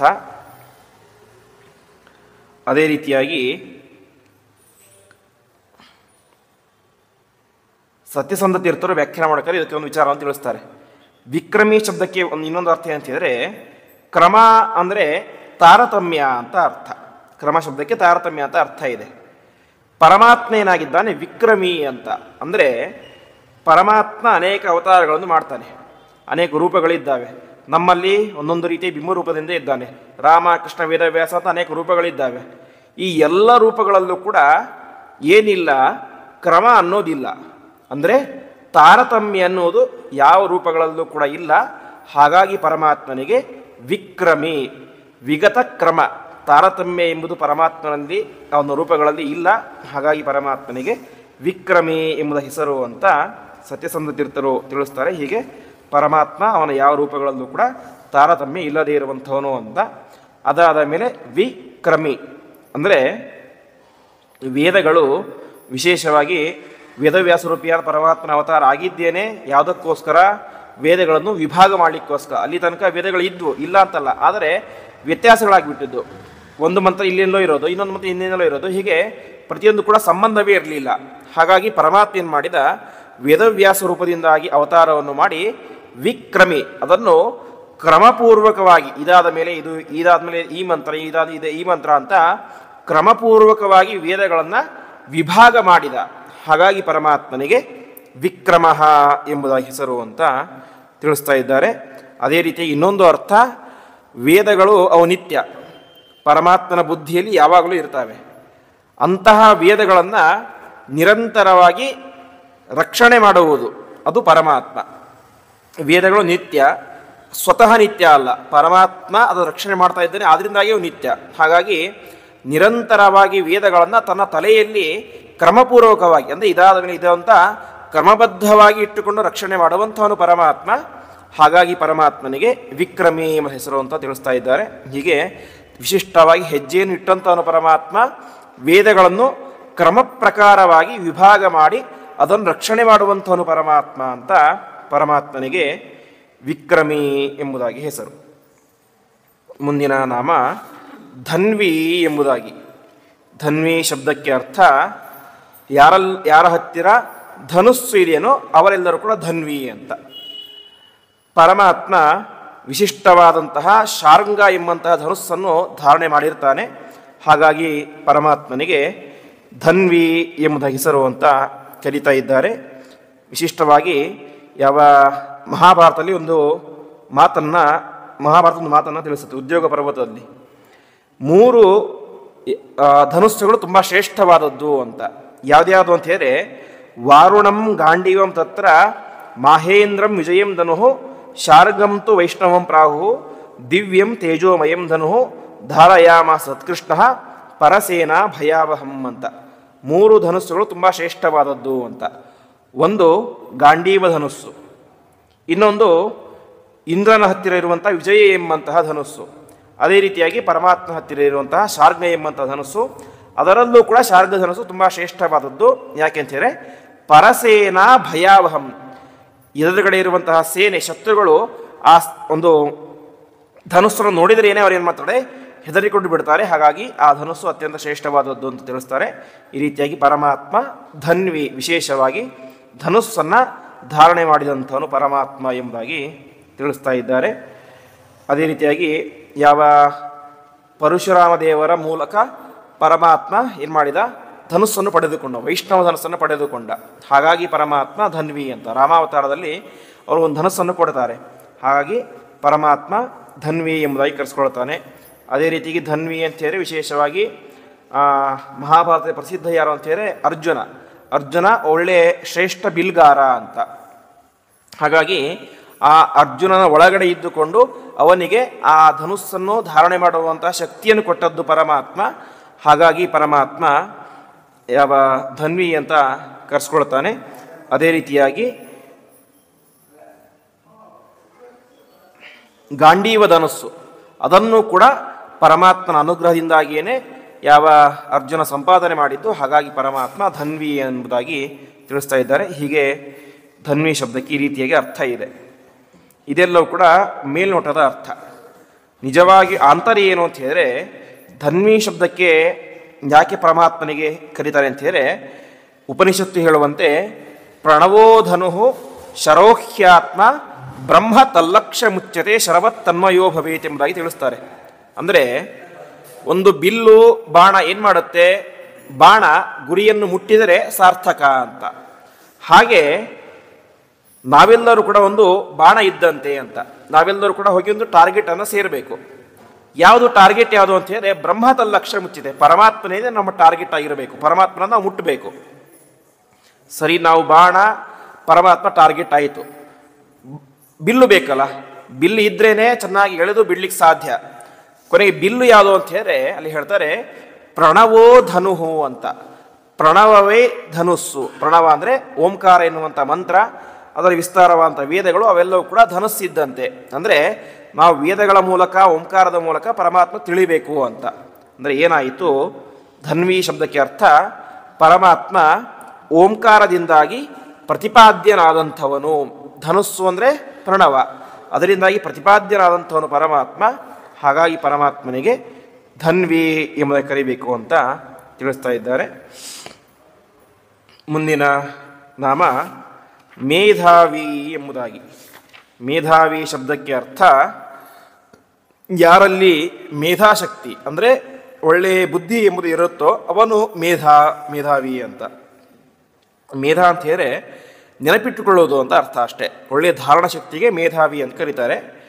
ಪರಮಾತ್ಮ ದೊಡ್ಡ ಮೇಧಾವಿ. ಯಾಕೆಂತೇಳಿ ಅವನ ತಲೆಯಲ್ಲಿರುವಂಥ ಯಾವುದೇ ವಿಚಾರಗಳು ಕೂಡ ಯಾವತ್ತೂ ಕೂಡ ಮರೆತು ಹೋಗುವಂಥ ಸಂದರ್ಭ ಇಲ್ಲ. ವಿಶಿಷ್ಟವಾದಂತಹ ಮೇಧಾಶಕ್ತಿ, ಸರ್ವಜ್ಞನಾಗಿದ್ದಾನೆ ಪರಮಾತ್ಮ. ಹಾಗಾಗಿ ಪರಮಾತ್ಮನಿಗೆ ಮೇಧಾವಿ, ವಿಶಿಷ್ಟವಾದಂಥ ಬುದ್ಧಿಯುಳ್ಳಂಥವನು ಪರಮಾತ್ಮ ಎಂಬುದಾಗಿ ಕರೀತಾ ಇದ್ದಾರೆ. ಅಷ್ಟು ಮಾತ್ರ ಅಲ್ಲ, ಅವನ ಉಪಾಸನೆಯನ್ನು ಮಾಡುವುದರಿಂದಾಗಿ ಪರಮಾತ್ಮ ತನ್ನ ಭಕ್ತರಿಗೆ ಏನು ಮಾಡ್ತಾನೆ, ಒಳ್ಳೆಯ ಮೇಧಾಶಕ್ತಿಯನ್ನು ಕೊಡ್ತಾನೆ. ಹಾಗಾಗಿ ಪರಮಾತ್ಮನಿಗೆ ಮೇಧಾವಿ ಎಂಬುದಾಗಿ ಹೆಸರು. ತಾನು ಸ್ವಯಂ ದೊಡ್ಡ ಮೇಧಾವಿ, ತನ್ನನ್ನು ಉಪಾಸನೆ ಮಾಡುವಂತಹ ಜ್ಞಾನಿಗಳಿಗೆ ಒಳ್ಳೆಯ ಮೇಧಾಶಕ್ತಿಯನ್ನು ಕೊಡುವಂಥವನು ಪರಮಾತ್ಮ. ಹಾಗಾಗಿ ಪರಮಾತ್ಮನಿಗೆ ಮೇಧಾವಿ ಹೆಸರು ಎಂಬುದಾಗಿ ತಿಳಿಸ್ತಾ ಇದ್ದಾರೆ. ಅದೇ ರೀತಿಯಾಗಿ ಮೇಧ ಎನ್ನುವಂಥ ಶಬ್ದಕ್ಕೆ ಯಜ್ಞ ಅಂತ ಅರ್ಥ ಇದೆ. ಮೇಧ ಯಜ್ಞಂ ಅವರ್ತಯತಿ ಪ್ರವರ್ತಯತಿ ಇತಿ ಮೇಧಾವಿ ಎಂಬುದಾಗಿ ವಿದ್ಯಾಧಿರಾಜ ತೀರ್ಥರು ವ್ಯಾಖ್ಯಾನ ಮಾಡೋಕ್ಕಾಗಿ ತಿಳಿಸ್ತಾರೆ. ಮೇಧ ಶಬ್ದಕ್ಕೆ ಯಜ್ಞ ಅಂತ ಅರ್ಥ ಇದೆ. ನಾವು ಕೇಳ್ತೇವೆ ನರಮೇಧ ಅಂತ. ಅಂದ್ರೇನು, ಮನುಷ್ಯರನ್ನು ಯಜ್ಞದ ರೀತಿ ತುಂಬ ಕೊಂದು ಹಾಕಿಬಿಟ್ರು, ದೊಡ್ಡ ಯಜ್ಞವೇ ನಡೆದು ಹೋಯಿತು ಅಂತ. ನರಮೇಧ, ಅಶ್ವಮೇಧ ಅಂತ ಕರಿತೇವೆ. ಮೇಧ ಅಂತೇಳಿ ಯಜ್ಞ ಅಂತ. ಆ ಮೇಧಾವಿ, ಆ ಯಜ್ಞಗಳನ್ನು ರಕ್ಷಣೆ ಮಾಡುವಂಥವನು ಪರಮಾತ್ಮ. ಅದರಲ್ಲಿ ಅಂತರ್ಯಾಮಿಯಾಗಿ ಅದನ್ನು ಸ್ವೀಕಾರ ಮಾಡುವಂಥವನು ಪರಮಾತ್ಮ. ಹಾಗಾಗಿ ಪರಮಾತ್ಮನಿಗೆ ಮೇಧಾವಿ ಎಂಬ ಹೆಸರು ಅಂತ ತಿಳಿಸ್ತಾ ಇದ್ದಾನೆ. ಮುಂದಿನ ನಾಮ ವಿಕ್ರಮ ಎಂಬುದಾಗಿ. ಹಿಂದೆ ಬಂದಿದ್ದು ವಿಕ್ರಮಿ ಅಂತ, ಈಗ ಬರ್ತಾ ಇರೋದು ವಿಕ್ರಮ ಅಂತ. ವಿಕ್ರಮ ಶಬ್ದಕ್ಕೆ ಅರ್ಥ ವಿಶ್ವವಿಕ್ರಮಣಾತ್ ವಿಕ್ರಮ ಎಂಬುದಾಗಿ. ಇಡೀ ಜಗತ್ತನ್ನು ಆಕ್ರಮಣ ಮಾಡಿ, ಅಂದರೆ ಒಳಗಡೆ ಇದ್ದುಕೊಂಡು ಪರಮಾತ್ಮ ಏನು ಮಾಡ್ತಾನೆ, ರಕ್ಷಣೆ ಮಾಡ್ತಾನೆ. ಹಾಗಾಗಿ ಪರಮಾತ್ಮನಿಗೆ ವಿಕ್ರಮ ಎಂಬುದಾಗಿ ಹೆಸರು. ಇನ್ನೊಂದು ಅರ್ಥ ಕ್ರಮ ಅಂತೇಳಿ ಸಂಚಾರ ಮಾಡುವುದು, ಕ್ರಮ ಸಂಚಾರೇ ಅಂತ. ಪರಮಾತ್ಮ ಹೇಗೆ ಸಂಚಾರ ಮಾಡ್ತಾನೆ, ವಿಕ್ರಮ. ವಿ ಅಂಥೇಳಿ ವಿಪಕ್ಷಿ ಪರಮಾತ್ಮನೋ ಅಂತ ವಿ ಅನ್ನೋ ಶಬ್ದವನ್ನು ಒಂದು ಗರುಡನಿಗೆ ತಿಳಿಸ್ತಾರೆ, ಇನ್ನೊಂದು ರೀತಿಯಾಗಿ ಪರಮಾತ್ಮನಿಗೆ ಹೇಳ್ತಾರೆ. ಹಾಗಾಗಿ ವಿ ಅಂತ ಹೇಳಿದ್ರೆ ಗರುಡ. ಗರುಡನ ಮೇಲೆ ಕುಳಿತುಕೊಂಡು ಪರಮಾತ್ಮ ಏನು ಮಾಡ್ತಾನೆ, ಕ್ರಮಃ ಸಂಚಾರ ಮಾಡ್ತಾನೆ. ಗರುಡ ಪಕ್ಷಿ ವಾಹನ, ಪರಮಾತ್ಮ ಗರುಡ ವಾಹನ. ಹಾಗಾಗಿ ಪರಮಾತ್ಮ ವಿಕ್ರಮ ಎಂಬುದಾಗಿ ಕರೆಸ್ಕೊಳ್ತಾನೆ ಅಂತ ತಿಳಿಸ್ತಾ ಇದ್ದಾರೆ. ಇನ್ನೊಂದು ಅರ್ಥ ವಿಕ್ರಮ, ವಿಶಿಷ್ಟವಾದಂತಹ ಕಾರ್ಯಕ್ರಮ ಮಾಡುವಂಥವನು ಅಂತ. ಅಂದರೆ ಈ ಜಗತ್ತೇ ಒಂದು ದೊಡ್ಡ ಕಾರ್ಯಕ್ರಮ, ನಿರಂತರವಾಗಿ ನಡೀತಾನೆ ಇರುತ್ತೆ. ಅನೇಕ ರೀತಿಯಾದಂತಹ ಪ್ರತಿಯೊಬ್ಬ ಜೀವನ ಹುಡ್ತಾ ಇರ್ತಾರೆ, ಸಾಯ್ತಾ ಇರ್ತಾರೆ, ಪ್ರತಿಯೊಬ್ಬ ರಕ್ಷಣೆ ಮಾಡಬೇಕು. ಹೀಗೆ ನಾವು ಸಣ್ಣ ಕಾರ್ಯಕ್ರಮ ದೊಡ್ಡದು ಅಂತ ಅನ್ಕೊಂಡ್ಬಿಡ್ತೀವಿ. ಆದರೆ ಜಗತ್ತೇ ಒಂದು ದೊಡ್ಡ ಕಾರ್ಯಕ್ರಮ ಇದ್ದಂತೆ. ಇಷ್ಟು ದೊಡ್ಡ ಕಾರ್ಯಕ್ರಮವನ್ನು ವಿಕ್ರಮ, ವಿಶೇಷವಾಗಿ ನಡೆಸುವಂಥವನು ಯಾರು, ಪರಮಾತ್ಮ. ಜಗತ್ತಿನ ಈ ಒಂದು ಪ್ರವಾಹ ಏನಿದೆ, ಪ್ರವಾಹ ಅಂತ ಒಂದಾದ ಮೇಲೆ ಒಂದು ಬರ್ತಾನೆ ಇರುತ್ತೆ. ಗಂಗಾ ನದಿ ಹರಿತಾ ಇರುತ್ತೆ, ಅಲ್ಲಿ ಒಂದು ಹನಿಯಾದ ಒಂದು ಹನಿ ಬರ್ತಾನೆ ಇರುತ್ತೆ. ಆ ಪ್ರವಾಹ ಅದು ನಿರಂತರ ಹರಿತಾನೆ ಇರುತ್ತೆ. ಹಾಗೆ ಜಗತ್ತು ಕೂಡ ಹೇಗಿದೆ, ಒಂದು ಪ್ರವಾಹ ಇದ್ದಂತೆ. ಒಬ್ಬರಾದ್ರೆ ಒಬ್ಬರು ಹುಡ್ತಾನೆ ಇರ್ತಾರೆ, ಸಾಯ್ತಾನೆ ಇರ್ತಾರೆ, ಒಬ್ಬರು ಮದುವೆ ಆಗ್ತಾ ಇರ್ತಾರೆ, ಮುಂಜಿ ಆಗ್ತಾ ಇರ್ತಾರೆ. ಹೀಗೆ ನಿರಂತರವಾಗಿ ಒಬ್ಬೊಬ್ಬರ ಜೀವನ ಸಾಕ್ತಾನೆ ಇರುತ್ತೆ. ಇಷ್ಟೆಲ್ಲ ದೊಡ್ಡ ಕಾರ್ಯಕ್ರಮಗಳನ್ನು ವಿಶೇಷವಾಗಿ ಮಾಡುವಂಥವನು ಯಾರು, ಪರಮಾತ್ಮ. ಪ್ರತಿಯೊಬ್ಬ ವ್ಯಕ್ತಿಗಳ ಜೀವನವನ್ನು ನಡೆಸುವಂಥವನು ಪರಮಾತ್ಮ. ಹಾಗಾಗಿ ಪರಮಾತ್ಮನಿಗೆ ವಿಕ್ರಮ ಎಂಬುದಾಗಿ ಹೆಸರು. ಇನ್ನೊಂದು ಅರ್ಥ ವಿ ಶಬ್ದಕ್ಕೆ ಪಕ್ಷಿ ಅಂತ ಅರ್ಥ ಇದೆ ಅಂತ ಹೇಳಿದೆ. ಅಂದರೆ ಎಲ್ಲ ಪಕ್ಷಿಗಳು ಕೂಡ ಕ್ರಮ, ಅಂದರೆ ಹಾರಾಡುವುದು ಪರಮಾತ್ಮನ ಅನುಗ್ರಹದಿಂದಾಗಿ ಅಂತ. ಪ್ರತಿಯೊಬ್ಬ ಪಕ್ಷಿಗಳಿಗೂ ಕೂಡ ಆ ಹಾರಾಡುವಂತಹ ಶಕ್ತಿಯನ್ನು ಕೊಟ್ಟಂಥವನು ಪರಮಾತ್ಮ. ಹಾಗಾಗಿ ಪರಮಾತ್ಮನಿಗೆ ವಿಕ್ರಮ ಎಂಬ ಹೆಸರು ಅಂತ ತಿಳಿಸ್ತಾ ಇದ್ದಾರೆ. ಮುಂದಿನ ನಾಮ ಕ್ರಮ ಎಂಬುದಾಗಿ. ಕ್ರಮಃ ಶಬ್ದಕ್ಕೆ ಅರ್ಥ ಪರಮಾತ್ಮ ಯಾವಾಗಲೂ ಕೂಡ ಸಂಚಾರ ಮಾಡ್ತಾ ಇರುವಂಥವನು ಅಂತ. ಅಂದರೆ ಮೊನ್ನೆ ಹೇಳಿದೆ, ನಾವು ಇಲ್ಲಿಂದ ಅಲ್ಲಿಗೆ ಮುಟ್ಟಬೇಕು ಅಂತ ಹೇಳಿದ್ರೆ ನಾವು ಅಲ್ಲಿ ತನಕ ಓಡೋಗ್ಬೇಕು. ಪರಮಾತ್ಮ ಹಾಗಲ್ಲ, ಇಲ್ಲೇ ಇರ್ತಾನೆ, ಅಲ್ಲಿ ಹೋಗಿ ಮುಟ್ಬಿಟ್ಟಿರ್ತಾನೆ. ಯಾಕೆಂದರೆ ಎಲ್ಲ ಕಡೆ ಇದ್ದಾನೆ ಅಂತ. ಹಾಗಾಗಿ ಕ್ರಮಃ ಅಂತ ಎಲ್ಲ ಕಡೆ ಸಂಚಾರ ಮಾಡ್ತಾ ಇರ್ತಾನೆ. ಅರ್ಥಾತ್ ಎಲ್ಲ ಕಡೆ ಪರಮಾತ್ಮ ಇದ್ದಾನೆ, ಪರಮಾತ್ಮ ಇಲ್ಲದೇ ಇರುವಂತಹ ಸ್ಥಳವೇ ಇಲ್ಲ. ಹಾಗಾಗಿ ಪರಮಾತ್ಮನಿಗೆ ಕ್ರಮಃ ಎಂಬುದಾಗಿ ಹೆಸರು ಅಂತ. ಅದೇ ರೀತಿಯಾಗಿ ನಾವು ಕ್ರಮಣ ಮಾಡಬೇಕು, ಸಂಚಾರ ಮಾಡಬೇಕು ಅಂದರೆ ನಮಗೇನು ಬೇಕು? ಪ್ರಧಾನವಾಗಿ ಕಾಲು ಬೇಕು. ಆ ಕಾಲಿಗೆ ಅಭಿಮಾನಿಯಾದಂಥ ಜಯಂತ ಇರಬೇಕು. ಜಯಂತ ಚೆನ್ನಾಗಿ ಕೆಲಸ ಮಾಡಿದರೆ ಏನಾಗುತ್ತೆ? ನಾವು ನಡೆದಾಡಲಿಕ್ಕೆ ಆಗುತ್ತೆ. ಹೀಗೆ ಆ ಜಯಂತನಲ್ಲಿ ಅಂತರ್ಯಾಮಿಯಾಗಿದ್ದುಕೊಂಡು ಪ್ರತಿಯೊಬ್ಬ ಮನುಷ್ಯರು ಕೂಡ ನಡೆದಾಡುವಂತೆ ಅನುಗ್ರಹ ಮಾಡುವಂಥವನು ಪರಮಾತ್ಮ. ಹಾಗಾಗಿ ಪರಮಾತ್ಮನಿಗೆ ಕ್ರಮಃ ಎಂಬುದಾಗಿ ಹೆಸರು. ಇನ್ನು ಅಷ್ಟು ಮಾತ್ರ ಅಲ್ಲ, ಸೂರ್ಯನ ಕ್ರಮಣಕ್ಕೆ, ಸೂರ್ಯ ಸಂಚಾರ ಮಾಡೋದಕ್ಕೂ ಕೂಡ ವಿಶೇಷವಾಗಿ ಕಾರಣ ಯಾರು? ಅದು ಪರಮಾತ್ಮ. ಹಾಗಾಗಿ ಪರಮಾತ್ಮನಿಗೆ ಕ್ರಮಃ ಎಂಬ ಹೆಸರು ಅಂತ ತಿಳಿಸ್ತಾ ಇದ್ದಾರೆ. ಅದೇ ರೀತಿಯಾಗಿ ಲಕ್ಷ್ಮೀದೇವಿ ಕ್ರಮಃ, ಲಕ್ಷ್ಮೀದೇವಿಗೆ ಕ್ರಾ ಎಂಬ ಹೆಸರು ಅಂತ ತಿಳಿಸ್ತಾ ಇದ್ದಾರೆ ವಿಶೇಷವಾಗಿ. ಯಾಕೆಂತ ಹೇಳಿದ್ರೆ ಕರೋತಿ ಇತಿ ಕ್ರಾ ಪರಿಚಾರಿಕ ಮಾ ಲಕ್ಷ್ಮೀ ಯಸ್ಯ ಕ್ರಮಃ ಅಂತ. ಅಂದರೆ ಕ್ರಾ ಅಂತ ಲಕ್ಷ್ಮಿಗೆ ಹೆಸರು ಅಂತ. ಯಾಕೆಂದರೆ ನಿರಂತರವಾಗಿ ಪರಮಾತ್ಮನ ಸೇವೆಯನ್ನು ಮಾಡ್ತಾ ಇರ್ತಾರೆ. ಪರಿಚಾರಕರು ಸೇವಕರು ಅಂತ. ಸೇವಕಳ ರೀತಿಯಲ್ಲಿ ವಿಶೇಷವಾಗಿ ಪರಮಾತ್ಮನ ಸೇವೆಯನ್ನು ಯಾರು ಮಾಡ್ತಾ ಇರ್ತಾರೆ? ಲಕ್ಷ್ಮಿ ಮಾಡ್ತಾನೆ ಇರ್ತಾಳೆ. ಹಾಗಾಗಿ ಅವಳಿಗೆ ಕ್ರ ಅಂತ ಹೆಸರು. ಮಾ ಅಂದರೆ ಹಿಂದಿನ ಕೇಳಿದೆ, ಲಕ್ಷ್ಮೀದೇವಿಗೆ ಮಾ ಅಂತ ಹೆಸರು. ಲಕ್ಷ್ಮೀದೇವಿ ಯಾರಿಗೆ ಸೇವಕಳಾಗಿದ್ದಾಳೋ ಅವನು ಕ್ರಮಃ ಅಂತ. ಅಂದರೆ ಮಾ ಅಂದರೆ ಲಕ್ಷ್ಮೀದೇವಿ, ಯಾರಿಗೆ ಸೇವಕಿಯಾಗಿದ್ದಾಳೋ ಅವಳು ಯಾವ ಕ್ರಮಃ, ಪರಮಾತ್ಮ ಕ್ರಮಃ ಎಂಬುದಾಗಿ ಈ ರೀತಿಯಾಗಿ ತಿಳಿಸ್ತಾ ಇದ್ದಾರೆ. ಹೀಗೆ ಅನೇಕ ರೀತಿಯಾದಂಥ ಅರ್ಥಗಳನ್ನು ಕ್ರಮಃ ಎನ್ನುವಂಥ ಶಬ್ದಕ್ಕೆ ತಿಳಿಸ್ತಾರೆ. ಮುಂದಿನ ನಾಮ ಅನುತ್ತಮಃ ಎಂಬುದಾಗಿ. ಅನುತ್ತಮಃ ಶಬ್ದಕ್ಕೆ ಅರ್ಥ ಯಾರಿಗಿಂತ ಉತ್ತಮ ಇಲ್ಲವೋ ಅವನು ಅನುತ್ತಮ. ಅನು ಪ್ಲಸ್ ಉತ್ತಮ, ಅನುತ್ತಮ. ಪರಮಾತ್ಮನಿಗಿಂತ ಉತ್ತಮನಾದಂತಹ ಇನ್ನೊಬ್ಬ ವ್ಯಕ್ತಿ ಜಗತ್ತಿನಲ್ಲಿ ಯಾರೂ ಕೂಡ ಇಲ್ಲ. ಹಾಗಾಗಿ ಪರಮಾತ್ಮ ಅನುತ್ತಮಃ ಎಂಬುದಾಗಿ ಕರೆಸ್ಕೊಳ್ತಾನೆ ಅಂತ. ವಿಶೇಷವಾಗಿ ನಾವು ನಖಸ್ತುತಿಯಲ್ಲಿ ಕೇಳ್ತೇವೆ, ಲಕ್ಷ್ಮೀಕಾಂತ ಸಮಂತದೋ ವಿಕಲಯನ್ ನೈವೇಶು ದುಸ್ತೇ ಸಮಂ ಪಶ್ಯಾಮ್ಯುತ್ತಮ ವಸ್ತು ದೊರೆತರತೋ ಅಪಾಸ್ತಂ ರಸೋ ಯೋಷ್ಟಮಃ ಅಂತ. ಅಂದರೆ ಜಗತ್ತಿನಲ್ಲಿ ಇರುವಂತಹ ರಸಗಳೇ ಎಷ್ಟು? 6 ರಸ: ಮಧುರ, ಆಮ್ಲ, ಲವಣ, ಕಟು, ಕಷಾಯ, ತಿಕ್ತ ಅಂತ 6 ರಸಗಳು ಇರೋದು ಜಗತ್ತಿನಲ್ಲಿ. ಅದನ್ನು ಬಿಟ್ಟು ಇನ್ನೊಂದು ರಸ ಇಲ್ಲ, ಇನ್ನೊಂದು ರೀತಿಯ ಟೇಸ್ಟ್ ಇಲ್ಲ. 7ನೇ ರಸ ಇಲ್ಲವೇ ಇಲ್ಲ. 8ನೇ ರಸ ಅಂತರೂ ತುಂಬ ದೂರ ಉಳಿದ್ಬಿಡ್ತು ಅಂತ ತಿಳಿಸ್ತಾರೆ. ಅಂದರೆ 8ನೇ ರಸ ಎಂಬುದು ಹೇಗೆ ಇರ್ಲಿಕ್ಕೆ ಸಾಧ್ಯನೇ ಇಲ್ಲವೋ ಹಾಗೆ ಪರಮಾತ್ಮನಿಗಿಂತ ಉತ್ತಮರಾದಂಥವ್ರು ಯಾರೂ ಕೂಡ ಇಲ್ಲ. ಯಾಕೆಂದರೆ ಪರಮಾತ್ಮನಿಗೆ ಸಮಾನರಾದವರೇ ಇಲ್ಲ. 7ನೇ ರಸ ಅನ್ನೋದು ಹೇಗಿಲ್ವೋ ಹಾಗೆ ಪರಮಾತ್ಮನಿಗೆ ಸಮಾನರಾದವರೇ ಯಾರೂ ಕೂಡ ಇಲ್ಲ. 8ನೇ ರಸ ಅಂತರೂ ಇಂಪಾಸಿಬಲ್. ಹಾಗೆ ಪರಮಾತ್ಮನಿಗಿಂತ ಉತ್ತಮರಾದವರು ಕೂಡ ಇಂಪಾಸಿಬಲ್ ಎಂಬುದಾಗಿ ಅಲ್ಲಿ ತಿಳಿಸ್ತಾರೆ. ಹಾಗಾಗಿ ಪರಮಾತ್ಮ ಏನಂತ ಕರೆಸ್ಕೊಳ್ತಾನೆ? ಅನುತ್ತಮಃ ಎಂಬುದಾಗಿ ಕರೆಸ್ಕೊಳ್ತಾನೆ ಅಂತ. ಇನ್ನೊಂದು ಅರ್ಥ ಅನ ಪ್ಲಸ್ ಉತ್ತಮಃ, ಅನುತ್ತಮಃ, ಅನಾದುತ್ತಮಃ ಎಂಬುದಾಗಿ. ಅನ ಅಂತ ಹೇಳಿದರೆ ಮುಖ್ಯ ಪ್ರಾಣದೇವರು. ಹಿಂದೆ ನಾವು ಕೇಳಿದಂತೆ ಆ ಮುಖ್ಯ ಪ್ರಾಣದೇವರಿಗಿಂತಲೂ ಕೂಡ ಉತ್ತಮನಾದಂಥವನು ಪರಮಾತ್ಮ. ಜೀವೋತ್ತಮರಾದಂತಹ ಮುಖ್ಯ ಪ್ರಾಣದೇವರಿಗಿಂತಲೂ ಕೂಡ ಪರಮಾತ್ಮ ಶ್ರೇಷ್ಠನಾಗಿದ್ದಾನೆ. ಹಾಗಾಗಿ ಪರಮಾತ್ಮನಿಗೆ ಅನುತ್ತಮಃ ಎಂಬುದಾಗಿ ಹೆಸರು. ಒಟ್ಟಿನಲ್ಲಿ ಪ್ರಧಾನ ಅರ್ಥ ಸರ್ವೋತ್ತಮ ಎಂಬುದಾಗಿ ಅನುತ್ತಮ ಶಬ್ದಕ್ಕೆ ಅರ್ಥ.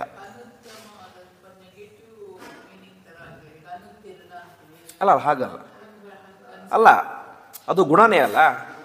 ಇವನಿಗಿಂತ ಉತ್ತಮ ಯಾರೂ ಕೂಡ ಇಲ್ಲ, ಅದು ಗುಣನೇ ಅಲ್ಲ. ಈಗ ಈಗ ಒಬ್ಬ ವ್ಯಕ್ತಿ ಅಂತ ಶ್ರೇಷ್ಠರು, ಅವರು ಶ್ರೇಷ್ಠರು, ಒಳ್ಳೆ ದೊಡ್ಡವರು ಅಂತ. ಅವರಿಗಿಂತ ದೊಡ್ಡವರು ಯಾರೂ ಕೂಡ ಇಲ್ಲ ಅಂದರೆ ಏನು? ಅವರ ಲೆವೆಲ್ ಕಮ್ಮಿ ಆಗೋದಿಲ್ಲ, ಜಾಸ್ತಿ ಆಗುತ್ತೆ.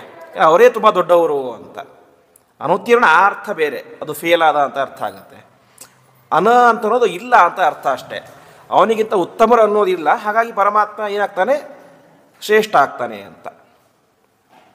ಈಗ ಒಬ್ಬ ವ್ಯಕ್ತಿ ಇರ್ತಾನೆ, ಆ ವ್ಯಕ್ತಿಯಲ್ಲಿ ಗುಣಗಳು ಇಲ್ಲ ಅಂತಂದರೆ ಹೇಳಿದರೆ ಏನಾಗುತ್ತೆ? ಆ ವ್ಯಕ್ತಿಯ ಲೆವೆಲ್ ಕಡಿಮೆ ಆಗುತ್ತೆ. ಗುಣ ಅನ್ನೋದು ಶ್ರೇಷ್ಠ, ಗುಣಗಳಿದ್ದರೆ ವ್ಯಕ್ತಿ ಶ್ರೇಷ್ಠ ಅಂದರೆ. ಅದೇ ದೋಷಗಳಿಲ್ಲ ಅಂತ ಹೇಳಿದ್ರೆ ಕಡಿಮೆ ಆಗುತ್ತಾ, ಅವನ ವ್ಯಕ್ತಿ ಲೆವೆಲ್ಲು ಜಾಸ್ತಿ ಆಗುತ್ತೆ. ಗುಣಗಳು ಇಲ್ಲ ಅಂತ ಹೇಳಿದ್ರೆ ಕಡಿಮೆ ಆಗುತ್ತೆ, ದೋಷಗಳು ಇಲ್ಲ ಅಂತ ಹೇಳಿದ್ರೆ ಜಾಸ್ತಿ ಆಗುತ್ತೆ. ಹಾಗೆ ಅನುತ್ತಮ ಅಂತ ಹೇಳಿ ಅವನಿಗಿಂತ ಉತ್ತಮರು ಇಲ್ಲ, ಅದು ದೊಡ್ಡ ಗುಣವೇ, ಅದು ಸರ್ವೋತ್ತಮನೋ ಆ ರೀತಿಯಾಗಿ ಹೇಳುವಂಥ ಅರ್ಥ. ಹಾಗೆ ಪರಮಾತ್ಮ ಅನುತ್ತಮ ಎಂಬುದಾಗಿ ಕರೆಸ್ಕೊಳ್ತಾನೆ. ಹಾಗೆ ಮುಖ್ಯ ಪ್ರಾಣದೇವರಿಗೆ ನಿಯಾಮಕ ಅಂತ ಸ್ವಯಂ ಪರಮಾತ್ಮನೇ ಗೀತೆಯಲ್ಲಿ ಹೇಳುವಂತೆ ಮತ್ತಃ ಪರತರಂ ಕಿಂಚಿತ್ ನಾಣ್ಯತೆ ಕಿಂಚಿತ್ ಧನಂಜಯ ಅಂತ ಹಿಂದೆನೂ ಹೇಳಿದಂತೆ ಪರಮಾತ್ಮನಿಗಿಂತ ನನಗಿಂತ ಉತ್ತಮನಾದವರು ಕೂಡ ಜಗತ್ತಿನಲ್ಲಿ ಯಾರೂ ಇಲ್ಲ ಅಂತ ಪರಮಾತ್ಮನೇ ಗೀತೆಯಲ್ಲಿ ಹೇಳ್ತಾನೆ. ಹಾಗೆ ಸ್ವಯಂ ಅರ್ಜುನನೇ ಮುಂದೆ ಹೇಳ್ತಾನೆ, ಅವನ ವಿಶ್ವರೂಪ ನೋಡಿದ ಮೇಲೆ ನೊತತ್ಸಮಃ ಅಸ್ತಿ ಅಭ್ಯಧಿಕ ಕುತೋನ್ಯ ಅಂತ ಪರಮಾತ್ಮ ನಿನಗೆ ಸಮಾನರಾದವರೇ ಜಗತ್ತಿನಲ್ಲಿ ಯಾರೂ ಕೂಡ ಇಲ್ಲ, ನಿನಗಿಂತ ಉತ್ತಮರಾದವರು ಕೂಡ ಇರಲಿಕ್ಕೆ ಸಾಧ್ಯನೇ ಇಲ್ಲ ಅಂತ ತಿಳಿಸ್ತಾರೆ. ಅದೇ ರೀತಿಯಾಗಿ ಮಹಾಭಾರತದಲ್ಲಿ ಆಚಾರ್ಯರು ತಿಳಿಸುವ ತಾತ್ಪರ್ಯ ನಿರ್ಣಯದಲ್ಲಿ ಸತ್ಯಂ ಸತ್ಯಂ ಪುನಃಸತ್ಯಂ ಉದ್ಧತ್ಯ ಭುಜಮುಚ್ಯತೆ ವೇದಶಾಸ್ತ್ರಾತ್ ಪರಂ ನಾಸ್ತಿ ನದೈವಂ ಕೇಶವಾತ್ ಪರಂ. ನಾನು ಹೇಳ್ತಾ ಇರೋದು ಸತ್ಯ ಸತ್ಯ ಅಂತ ವೇದವ್ಯಾಸ ದೇವರು ಹೇಳ್ತಾರೆ ಅಂತೆ. ಹೇಗೆ ಉದ್ಧತ್ಯ ಭುಜ ಕೈ ಎತ್ತಿ ಮೇಲೆ ಹೇಳ್ತಾರೆ, ಏನಂತ ವೇದಗಳಿಗಿಂತ ಶ್ರೇಷ್ಠವಾದಂಥ ಒಂದು ಶಾಸ್ತ್ರ ಗ್ರಂಥ ಇಲ್ಲ, ಪರಮಾತ್ಮನಿಗಿಂತ ಉತ್ತಮನಾದಂತಹ ದೇವತೆ ಯಾರೂ ಕೂಡ ಇಲ್ಲ ಅಂತ ತಿಳಿಸ್ತಾರೆ. ಹೀಗೆ ಅನೇಕ ಪ್ರಮಾಣಗಳ ಮೂಲಕ ಪರಮಾತ್ಮನಿಗಿಂತ ಶ್ರೇಷ್ಠನಾದಂತಹ ವ್ಯಕ್ತಿ ಕೂಡ ಯಾರೂ ಕೂಡ ಇಲ್ಲ. ಹಾಗಾಗಿ ಪರಮಾತ್ಮ ಅನುತ್ತಮ ಅಂತ ಕರೆಸ್ಕೊಳ್ತಾನೆ. ಹಾಗೆ ಅನ ಎನ್ನುವಂತಹ ಮುಖ್ಯ ಪ್ರಾಣದೇವರಿಗೆ ನಿಯಾಮಕನಾಗಿದ್ದಾನೆ, ಹಾಗಾಗಿ ಅನುತ್ತಮ ಎಂಬುದಾಗಿ ಕರೆಸ್ಕೊಳ್ತಾನೆ ಅಂತ ತಿಳಿಸ್ತಾರೆ. ಹೀಗೆ ಒಟ್ಟು ಇಲ್ಲಿಗೆ 81 ನಾಮಗಳ ಚಿಂತನೆಯಾಗಿದೆ. ಉಳಿದ ನಾಮಗಳ ಚಿಂತನೆಯನ್ನು ನಾಳೆಯ ಪ್ರವಚನದಲ್ಲಿ ನೋಡೋಣ ಎಂಬುದಾಗಿ ಹೇಳ್ತಾ ಇಂದಿನ ಪ್ರವಚನವನ್ನು ಶ್ರೀಕೃಷ್ಣಾರ್ಪಣಮಸ್ತು.